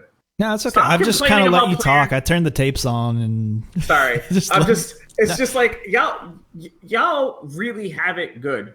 And the fact that I hear people being like, look, Street Fighter 5's dying. Look at the numbers at Evo. They're so low. It's like they're so low. We lost like 500 players, but we still have the second most players at Evo. Right. What? How are we dying? Maybe you like stabbed me in like the foot. I might be limping, but wait, Street Fighter ain't dead. and maybe grand finals aired at like Whoa, they were running 2 ended at hours, midnight 2 hours. on the West Coast, and we've been watching It was fighting 2 games. hours behind schedule. Yeah, Evo was 2 hours behind schedule. That had nothing to do with Street Fighter. day But was like, so fucking long. guys, That day was exhausting. guys, look at your number purely versus every other game. You guys are living. Chill. It's great. We're gonna be Shoryuken forever. All right, it's gonna be fine. Yeah, but my small local community doesn't get much money. No one attends. Well, maybe your Speaking- advertising's bad. Speaking of, that's a great point. That is a great point. Ooh. Oh man, you know who you need to get what's on that? here with me? Me and Sharpie should be on if you want to talk. Like I'll talk. I love You should get her. Sharpie on here. She's And fantastic. she's not a Street Fighter girl. Yeah, but Skullgirls, if- that's fine. She's a pistol. But if you really want to talk about like how to make, if you really want an episode, this is me doing my shout out a little early. But if y'all That's really want somebody who could tell you how to whip your fucking local into shape, Sharpie, the purple Sharpie on Twitter. You're gonna hear a lot about Skullgirls, so if Yeah, you're not you'll ready see for a lot of that. Skullgirls. Yeah, that is true. That is You're true. gonna have to deal with it. But if you want to see like how to carry yourself as a brand, how to like run a good stream, how to run a great local, Keep your players she's your happy. girl. Keep Yeah. your players happy. I've never heard anybody come from Sharpie's scene being like, my scene is whack. No, yeah. She I have runs a people who great go to game. NOBC who are like, oh man, sometimes it's kind of whack. It's not run. I've never heard anybody, and I talked to mad people at Evo because I was like around Sharpie a lot, both at Evo and Final Round, and I had nobody really having.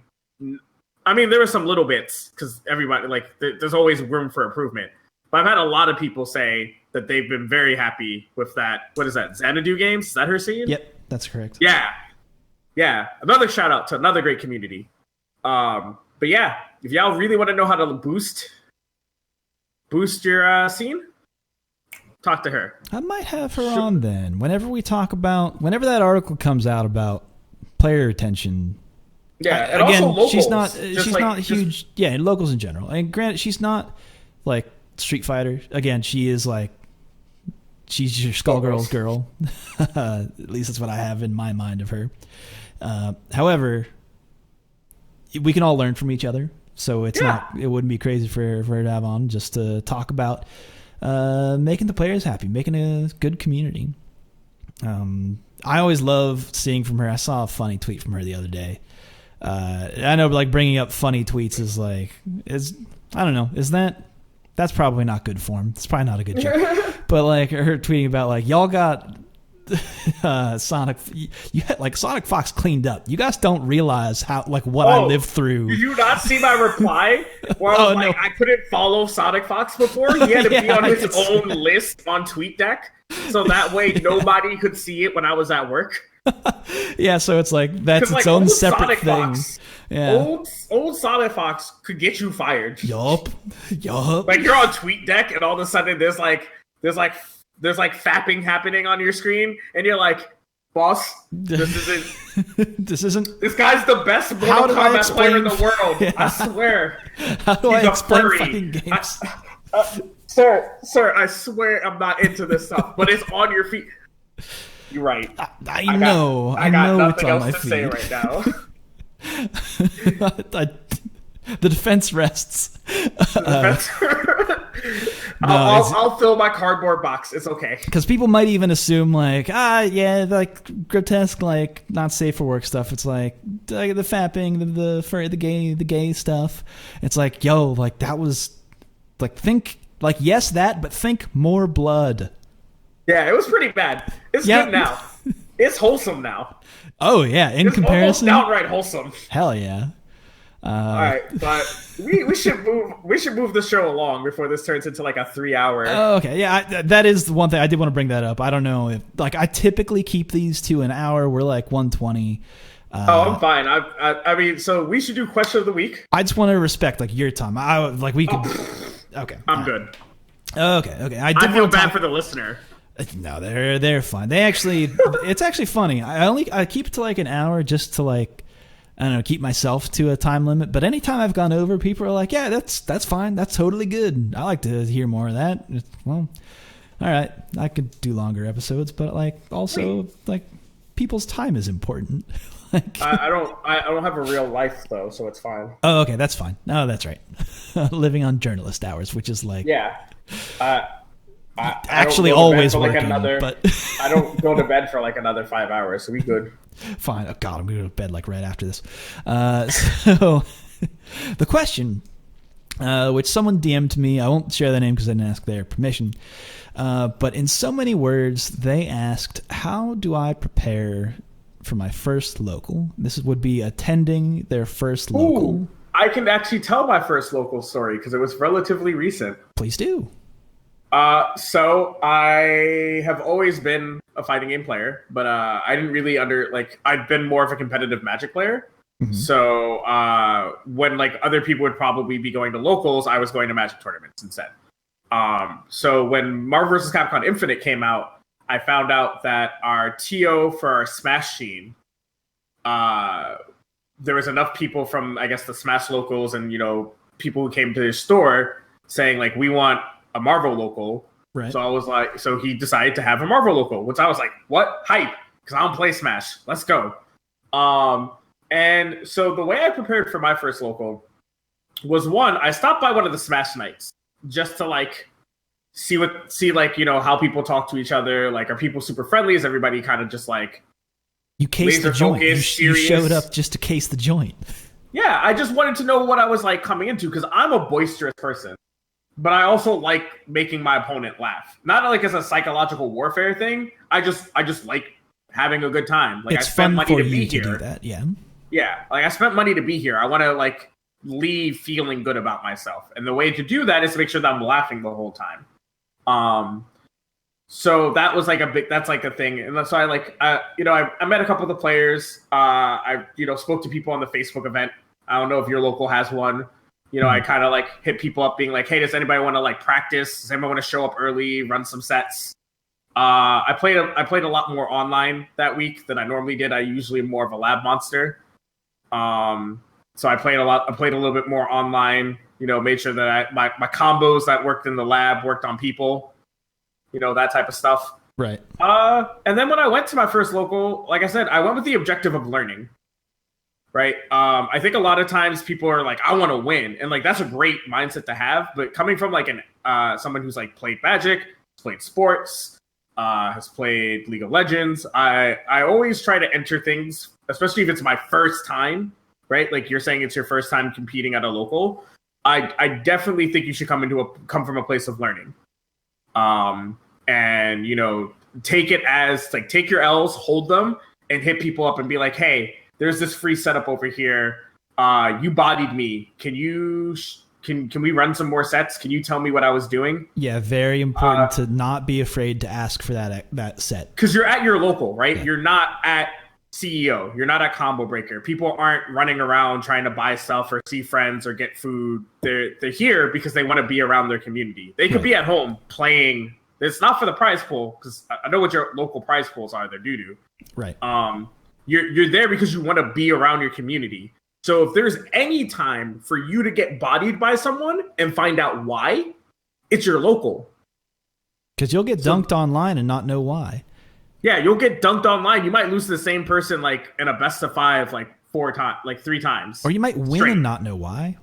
Yeah, but you might win, right? That's another good point though. When you're winning, you should still think about what you did. Right. The way I got better at League of Legends, like I started off bronze as fuck, was I not only thought about my losses, I thought about my wins and tried to replicate it. So like definitely when you win, think about it too. And also be like, hey man, why do you think I won that? And make sure that you're not trying to sound braggadocious. Literally be like, hey, I'm trying to get better. What do you think I did right? Because he might think that you did something completely different in that match than what you thought you did. Or they might say, I expected this from you because most players would do this, but you went for this other option that is like super unsafe, and it just happened to work at that time.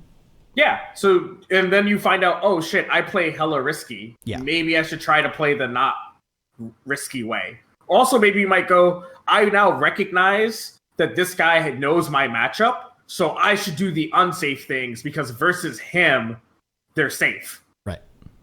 So like, that's my advice. Case the place, maybe go with the idea of just like getting to know people, talk to people ahead of time if you know people in your scene, and then go from a place of having fun and learning. Those are more important sometimes than winning, because when you're having fun, you're more receptive to feedback. And when you're having fun, you don't view anything super harshly because you're having a good time. I am. If you're too focused on winning, you're very prone to tilt, and tilt is not a great place to learn from. And you're gonna tilt pretty hard at your first local unless you're a savant. Yeah, that's actually something. The chances of you crushing your first local, then you were some like FGC savant. I'm sorry. Unless you're already like fucking Tekken God, right? Or because I don't know what the top tier of Street Fighter is. What's the highest you can get? I don't know. It's just like fucking changed. Is it like Ultra Master now? It might be Ultra Master. I don't know. Okay, so unless you're like Ultra Master online, and then like it turns out everybody in your local scene is like gold, the chances of you just like smackdowning everyone at your local is just so low. Which also, that scenario that we've just talked about and brought up is like extremely hypothetical and not actually real. Like, what? the guy who's the super ultra who just happens to like, oh, I have a local community, and then shows up and like that. I can't imagine that scenario even being like that might like on the off chance that might be true. Like, sure, you're like platinum then, and you go to your local and everybody's like low gold, right? Right. It's the only scenario where I could potentially everyone. I very just likely I not think to it's happen. better for you to instead just go wanting to learn. Yeah, because the more you learn, the better you'll do. And over time as well, and like I got bodied at my first 4 Marvel locals. I went 0-2 every single one. I barely took games off of people. Don't be afraid to go 0-2. I asked people, I was like, what am I doing wrong? And a lot of people were like, your movement sucks. Like you just don't know how to move. So I was having trouble learning how to move, so I started using Time Stone so that I could cheat on movement. Have that crutch. Yeah, and it was a crutch, but I took more games. Like it helped. It started doing better until I learned movement, and like so whenever I felt, and then realized there's a better stone for you. Yeah, but until then, I had the time stone, so that I at least had movement. I could move on the screen a lot better. But like, I wouldn't have known that. I just thought I was just garbage. They're like, no, your comp, like when you hit, you confirm pretty well and you do your combos, but you don't know how to get to me. Which is huge in fighting games. That's that's like one of the things that I've noticed, especially like people who don't play offline, that is the first hard lesson that they learn, is that they don't really know how to move in any fighting game, not even just Marvel, but like walking forward and blocking is like a huge lesson. I also that you came just from don't Soul learn. Calibur, so like movement's also drastically different. But like that's just a thing that I'm just emphasizing a point that like I would have just kept 0-4ing for life, like 0-2ing for life if I never talked to my opponents. Right. There's no way I would have gotten better. I just can't picture a world where I got magically better at Marvel because I lost enough. Right. Right? Especially something like movement. That's something you're not going to figure out on your own. There's no if like you don't realize that you're moving no like doo-doo. Yeah. Yeah. So like I needed to learn that was the problem. Right. And so I think that's like a very important thing for you, is that when you lose, this is the only time you can play other people offline where they will emphatically tell you why you lost. Yes. Because when you go to a major, you're not going to get that opportunity. Yeah, there's really not a whole lot of time for that usually. Yeah, or so like that's my big advice. Free sets. So I'm 100%. I guess that's not preparing for your local. That's more what to do at your local. I think that is preparation, because like if you're nervous about going, you can't be afraid. You can't go in afraid to lose. Like, because you hold that L, and if you get the W, like that's just a bonus. Don't expect it. Yeah. Like just hold your L's. Go in expecting to learn. Two things that I want to add. One of the biggest things, specifically for Street Fighter, or really any game run on a PlayStation, if you play on a pad, if you have a DualShock 4, learn how to unconnect that shit. Oh, yeah. Please. Huge deal.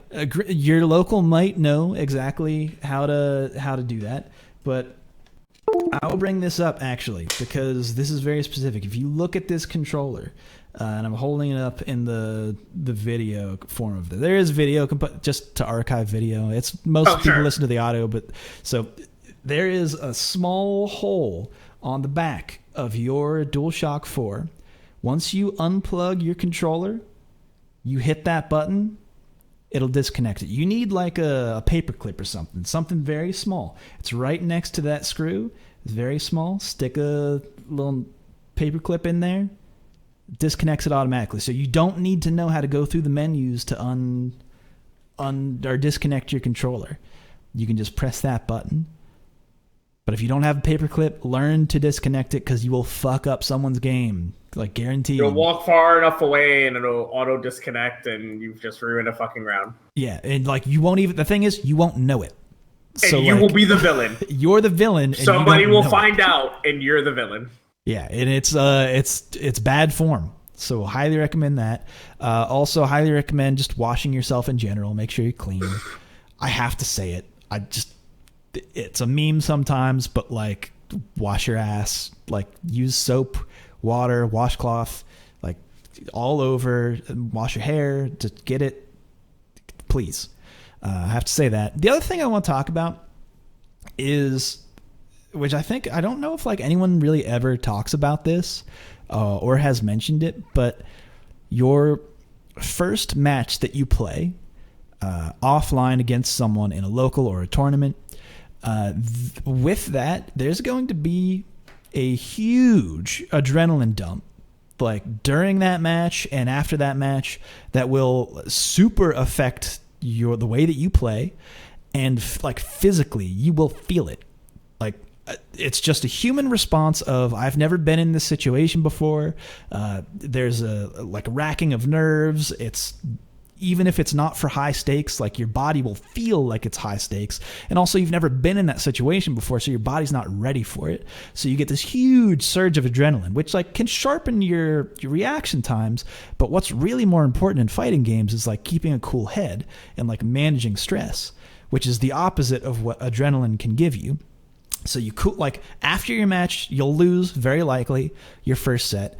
And then you'll have this huge adrenaline dump of like not knowing what to do with all of that adrenaline because it's not out of your system yet. And you'll actually feel physically like trash.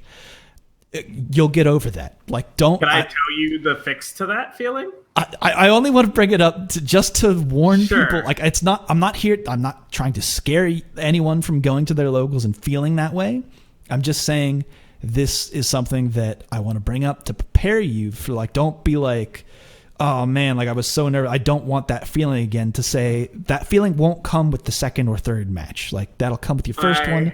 Maybe it'll come back like but lesser in the next time you play, but that feeling will get lesser and lesser as you continue to play. But what is your solution to said problem, Amanda? So I can't help you pre adrenaline because that's just, I don't know your specific body and how it works. Post any match, and this is also a big thing that I definitely talked to people like Alex Myers about, and a lot of people just like, especially with how much longer tournaments have been going these days. Right. Snacks.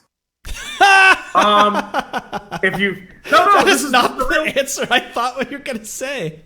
No, it's so one of the reasons that you have an adrenaline dump is because your body's burning energy, right? Like you think that you're just playing a fighting game, but you're exerting mental energy. I'm being 100% serious. I get you. This track everything you're saying has tracked so far. But let's get to the fucking. What about the fucking? Snacks.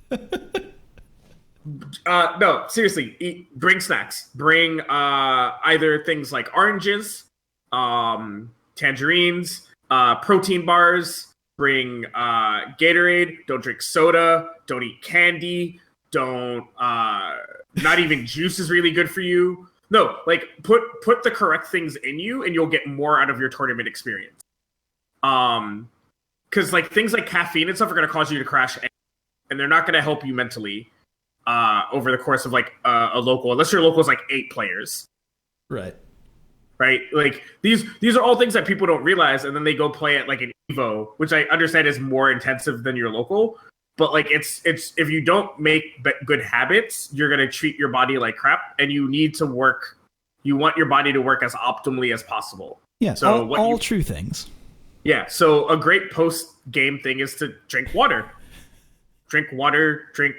You're laughing at me, so I'm losing my train of thought. But like, this is a real thing. No. I get you, but like, because I used to play Magic, right? And when I played my first FNM, which is our version of a local, my first match, I had that feeling that you're talking about of like, all right, I'm mad hyped to play this person, and it's best of 3, right? So it's the same thing as an FGC match. It's longer than an FGC match, right? Like a Magic round is 50 minutes. And I like after my every FNM for a while, and even when I went to big events, my first round was like the most taxing. Mm-hmm. And the thing that a friend told me was to bring a protein bar, drink water afterwards, make sure you're drinking water during, take your time. You don't have to rush into your next game. All of these things help you from getting too hyped and too amped. Hold on. Because I think I might have misheard you when you said things you can do to prepare. I said snacks. Okay. Fucking snacks. That's like the big. Can we get back to that? Because I'm 100% in agreement with you with like what you eat and things you put in your body. Totally for it. The sex, though. No, that's not what I was talking about, though. I meant. No, sex. No, that was not my point. I don't know how you got that. Okay, I thought we were just talking about fucking. No. Because like now I understand why you were laughing. I was like, I'm talking about normal shit. Okay, all right. No, because in my mind, I'm like, okay, let's hear it. Greatest miscommunication ever on a podcast. Yeah, but I'm like. Let's get into the nasty business. Let's talk about the horizontal dancing. Let's go. But in the complete seriousness, though, for reals, if you're gonna play in a local and you're worried, like especially if you're worried about the adrenaline jump, it's partially because you've exerted you don't realize it, but mental activity is just as taxing as physical activity. True. On your battery, your physical resources. So no, that's like extremely good advice. Actually, that's super good advice. I know that you guys apparently some of you may have thought the same thing that Joe was. Just me. I'm still in all seriousness, tickled though, like by this. This isn't just for locals. Don't fucking drink soda at your Evo. Don't eat candy. Eat food. If you're broke, you shouldn't be at Evo. First of all, probably not. But if you're broke, like go to Walmart. They weren't checking bags for food this year, right? Go to Walmart, buy bread, buy peanut butter, buy jelly. Eat peanut butter jelly sandwiches, or buy deli meats. Like eat real food. Yep. None all of that this, sugar and caffeine actually none of this can't be a detriment. You'll get to halfway through your pool and your body's gonna sugar crash. Yep. And then you won't be able to focus at all. And so you'll be putting more of that crap into you. And then at the end of the day, you're gonna feel like complete trash. If you talk to any pro, like if you tweet right now at Alex Myers and say, what should I be doing during an event? He's gonna say, drink water, get rest, eat good food. Show up healthy. That's what Bonchan says. Yep. That's what Armada says. That's what Daigo says. That's what Alex Meyer says. That's what Justin says. That's what Infiltration says. Like, I can go on and on. John Ding attributes some of his fall off to not having that body that he just tweeted. Right? Like, yo, I love how every picture of him now, he just has a tank top on. It's great. Yeah, but it's true. If your body is great, you will play great.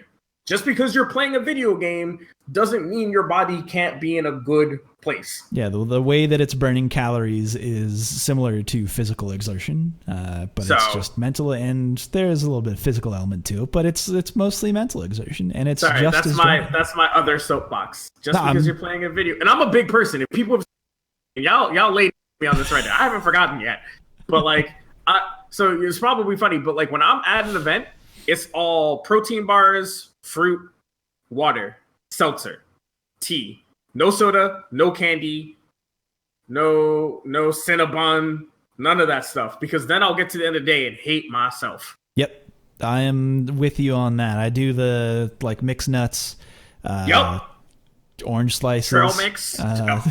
Orange slices I know from soccer camp. Oh yeah, but like turns out they have those for a fucking reason, because like it's what you actually need and can use.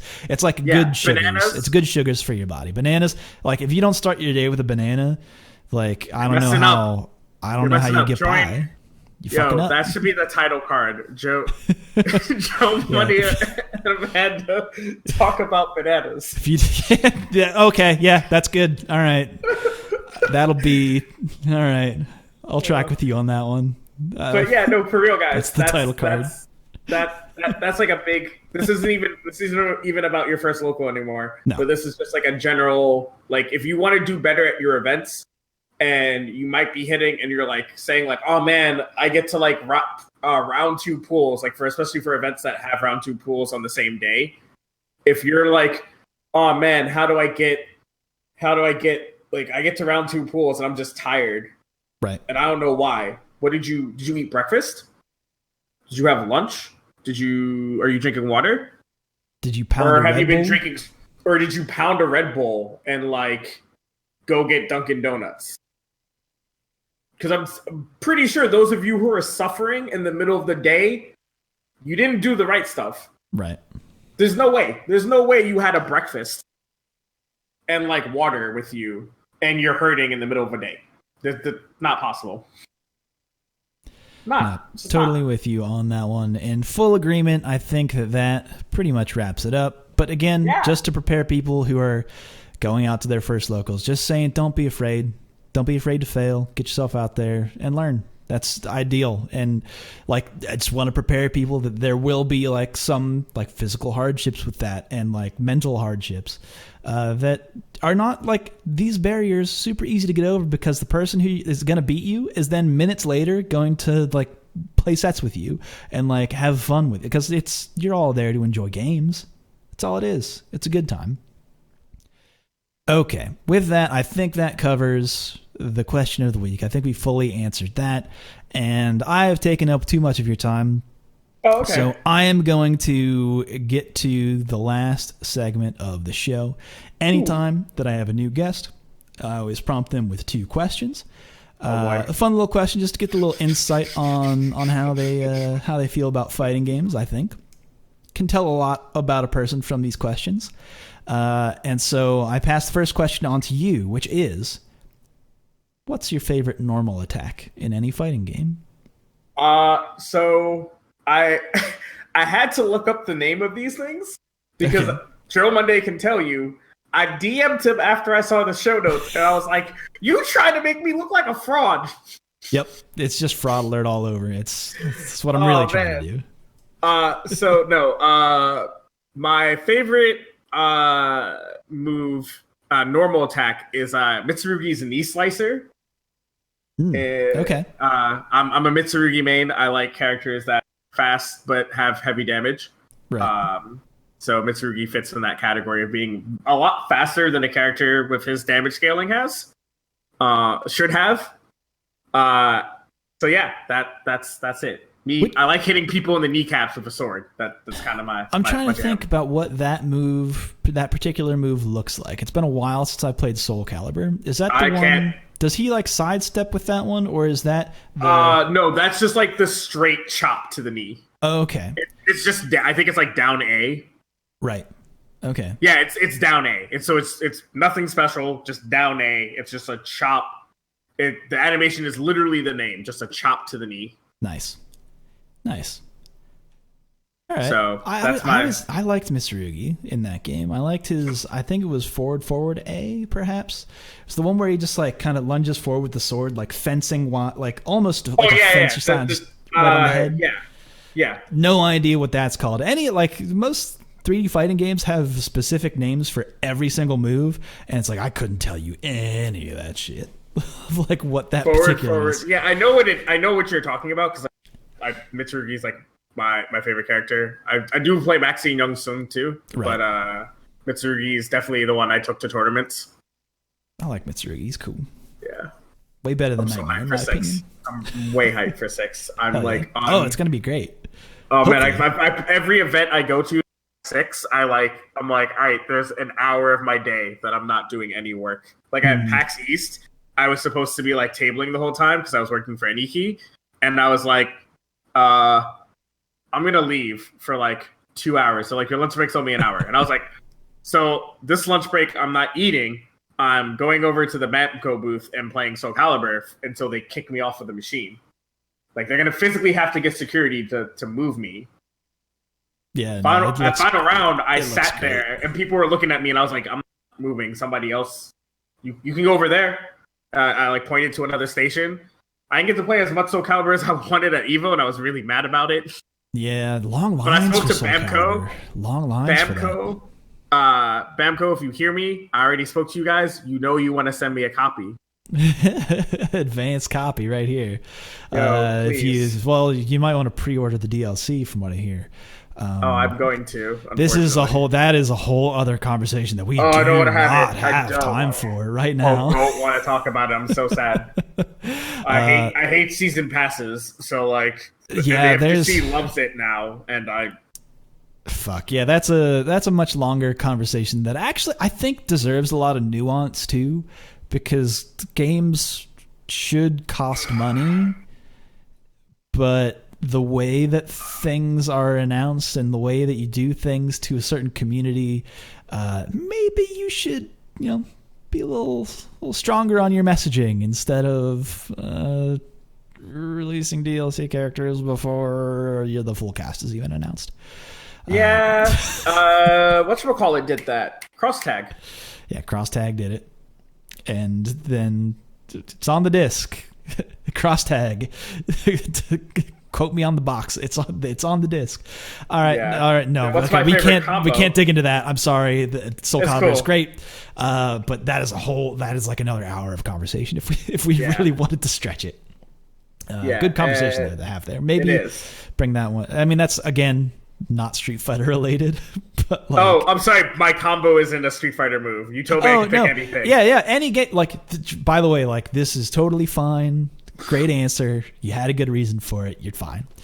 Which brings me to the next question. To move on before we talk about DLC, is what is your favorite combo in any fighting game? Mitsurugi's Harvest Dance, which I think I can show you a video of. Ooh, okay. It's so I will say that when I first started playing fighting games like competitively, which I wasn't very competitive to begin with. Mm-hmm. I hope I can find this video because I was looking this up earlier because I was looking up Mitsurugi combos because I didn't know any of the names. So I was like, "Fuck, what is?" Oh man, I can't find it now. But it's down kick A, then B, then kick, and then while they're in mid-air, you hit them with B. It was the first thing that I learned how to do consistently. Oh, so it's like your first bread and butter. It's like it's the one that sticks with you.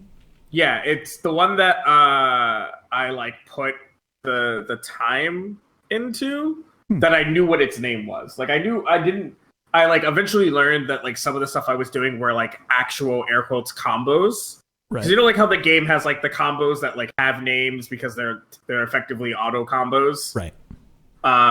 It was the first auto combo that like I was looking at the moveset list and I was like, I want to learn this one.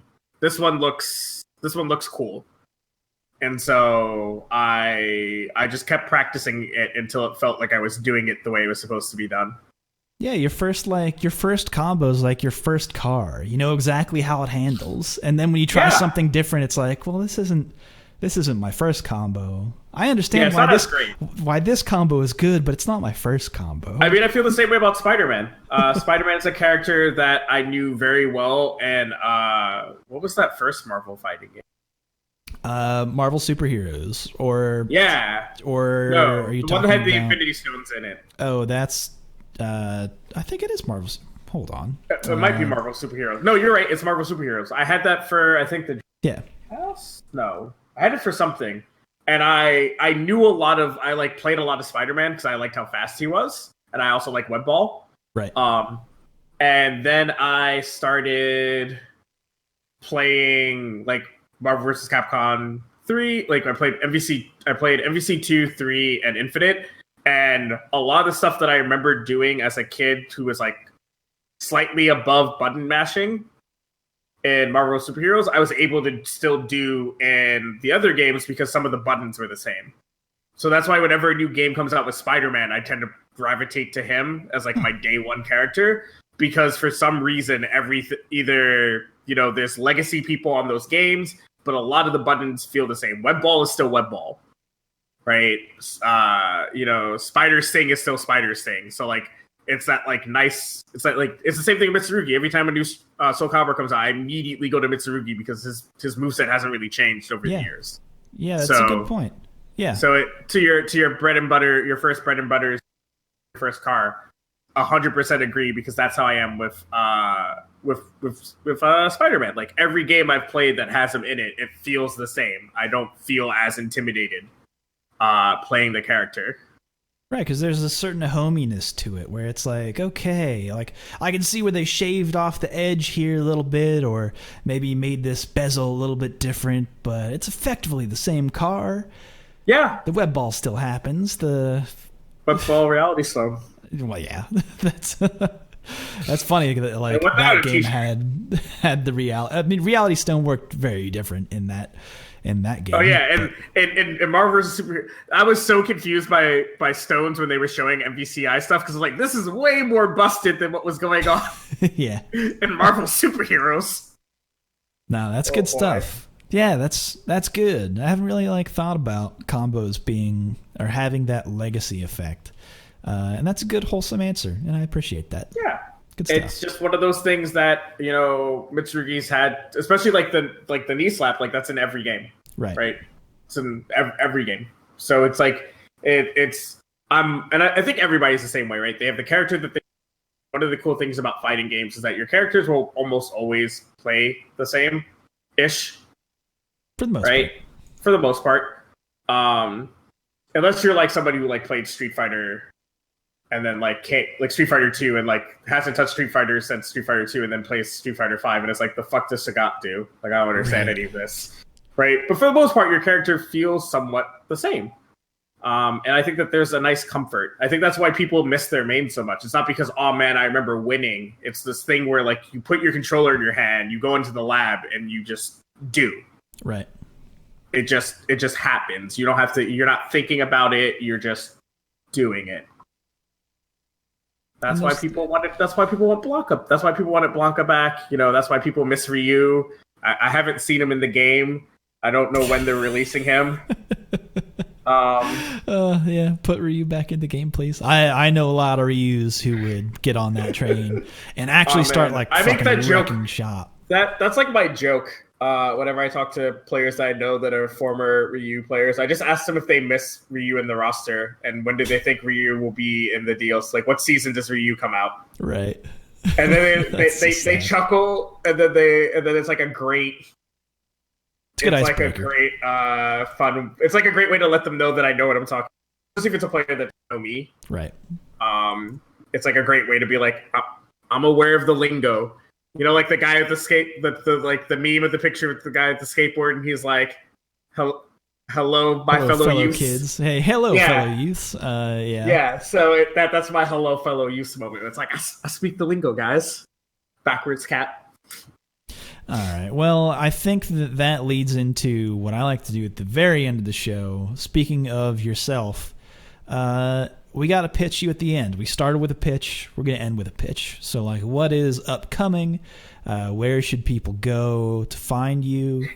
So the most important thing is if you guys could go to my Patreon. Today is August 23rd. The last day you can donate to my Patreon to count for next month is August. I think August is a 30-day month, not a third. No, it's a 31. That's 31. So you guys have a week and a day to contribute to my Patreon. And if you guys could get me to $215, we are at 204. I can 100% book my trip to Canada Cup. No problem. However, if you guys get me to 250, I can go to DreamHack Montreal and Canada. That's 2 events. That's better. So if you guys can get me to 250, I can go to both events with no problem. So that's my main pitch. There's some Patreon exclusive content, and specifically Patreon exclusive FGC content. There's a Goichi interview that's only on my Patreon. It's not on any other site.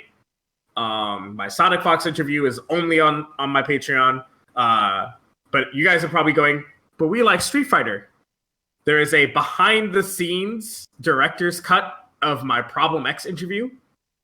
There's a Luffy interview where we talk about how uninterested he is in Shonen Jump Force. That's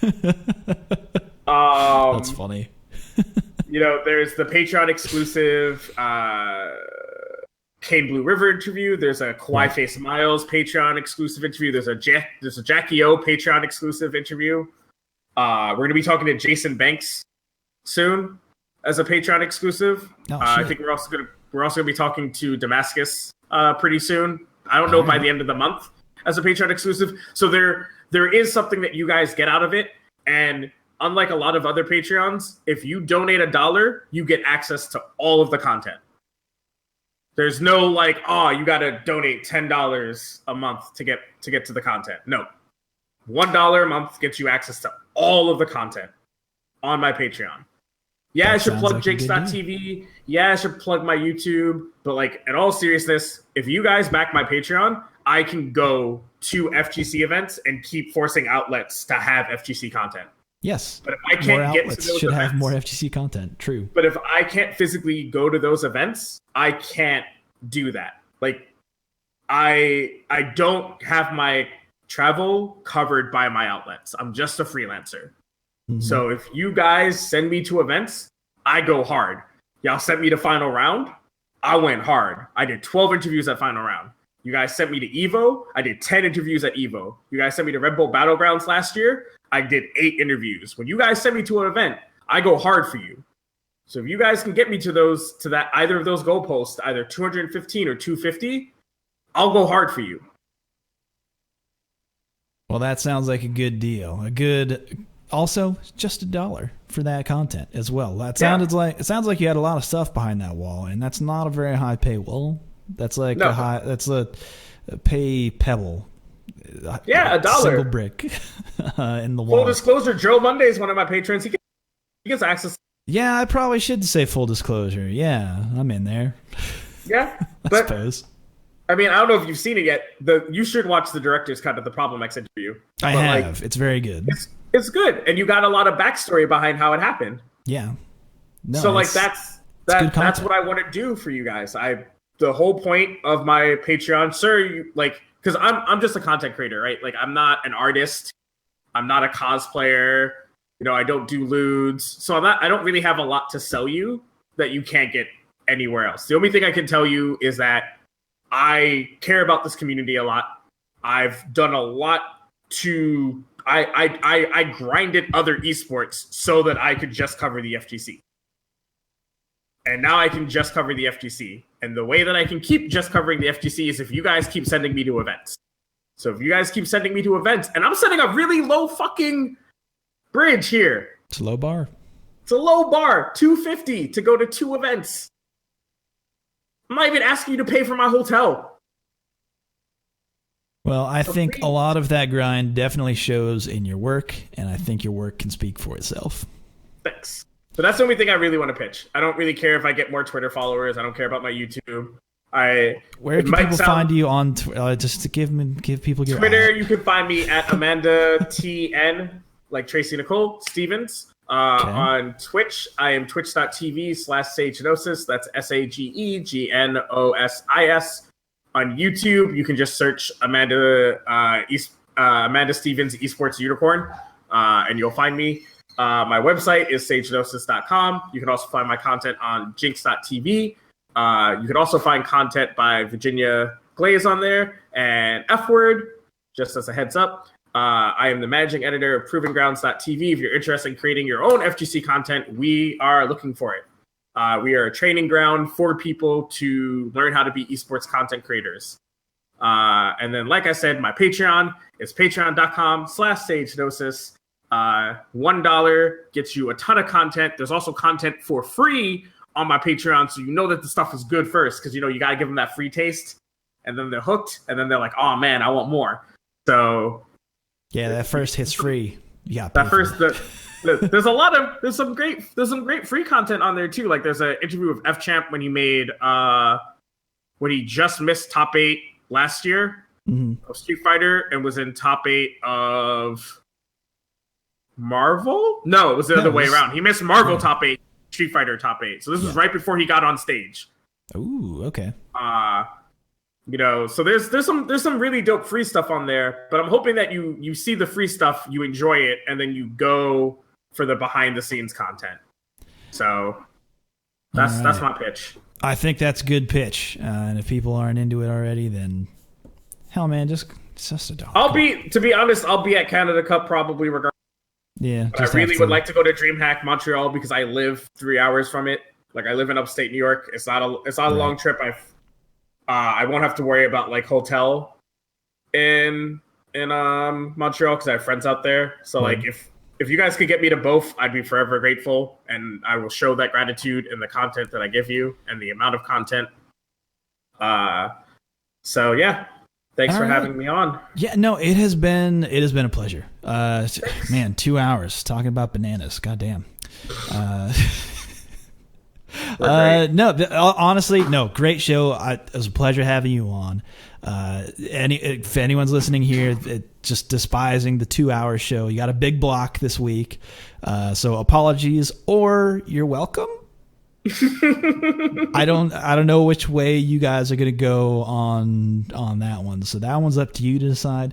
But that's a show, folks.